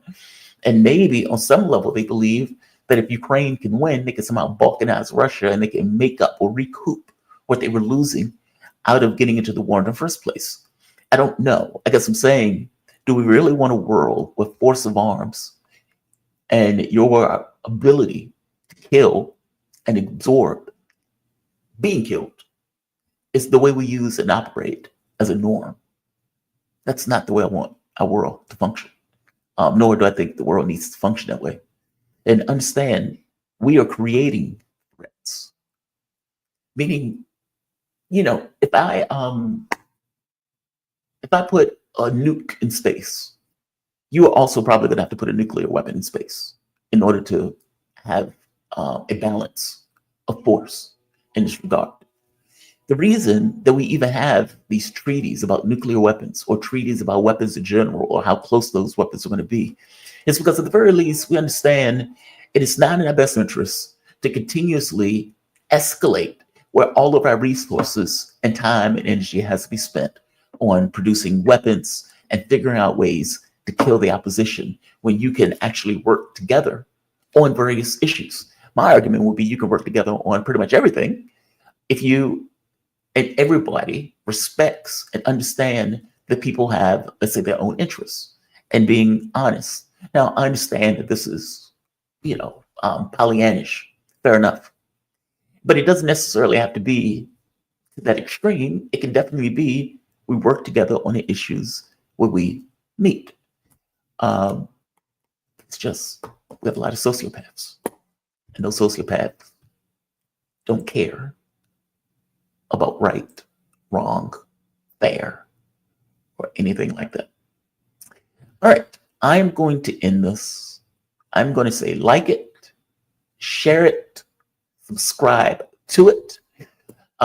You can support this work through PayPal, Patreon, or you can become a member, which I do appreciate. Mr. Riffley, thank you very much for the chats. It is deeply appreciated. You help keep this show going. This has been a difficult year, so I definitely appreciate all the help that you give in order to keep this content and this show afloat. Thank you very much. I'm going to end it. I'm going to say like, share, and subscribe. You guys have a good day. I probably won't see you till tomorrow, but be safe.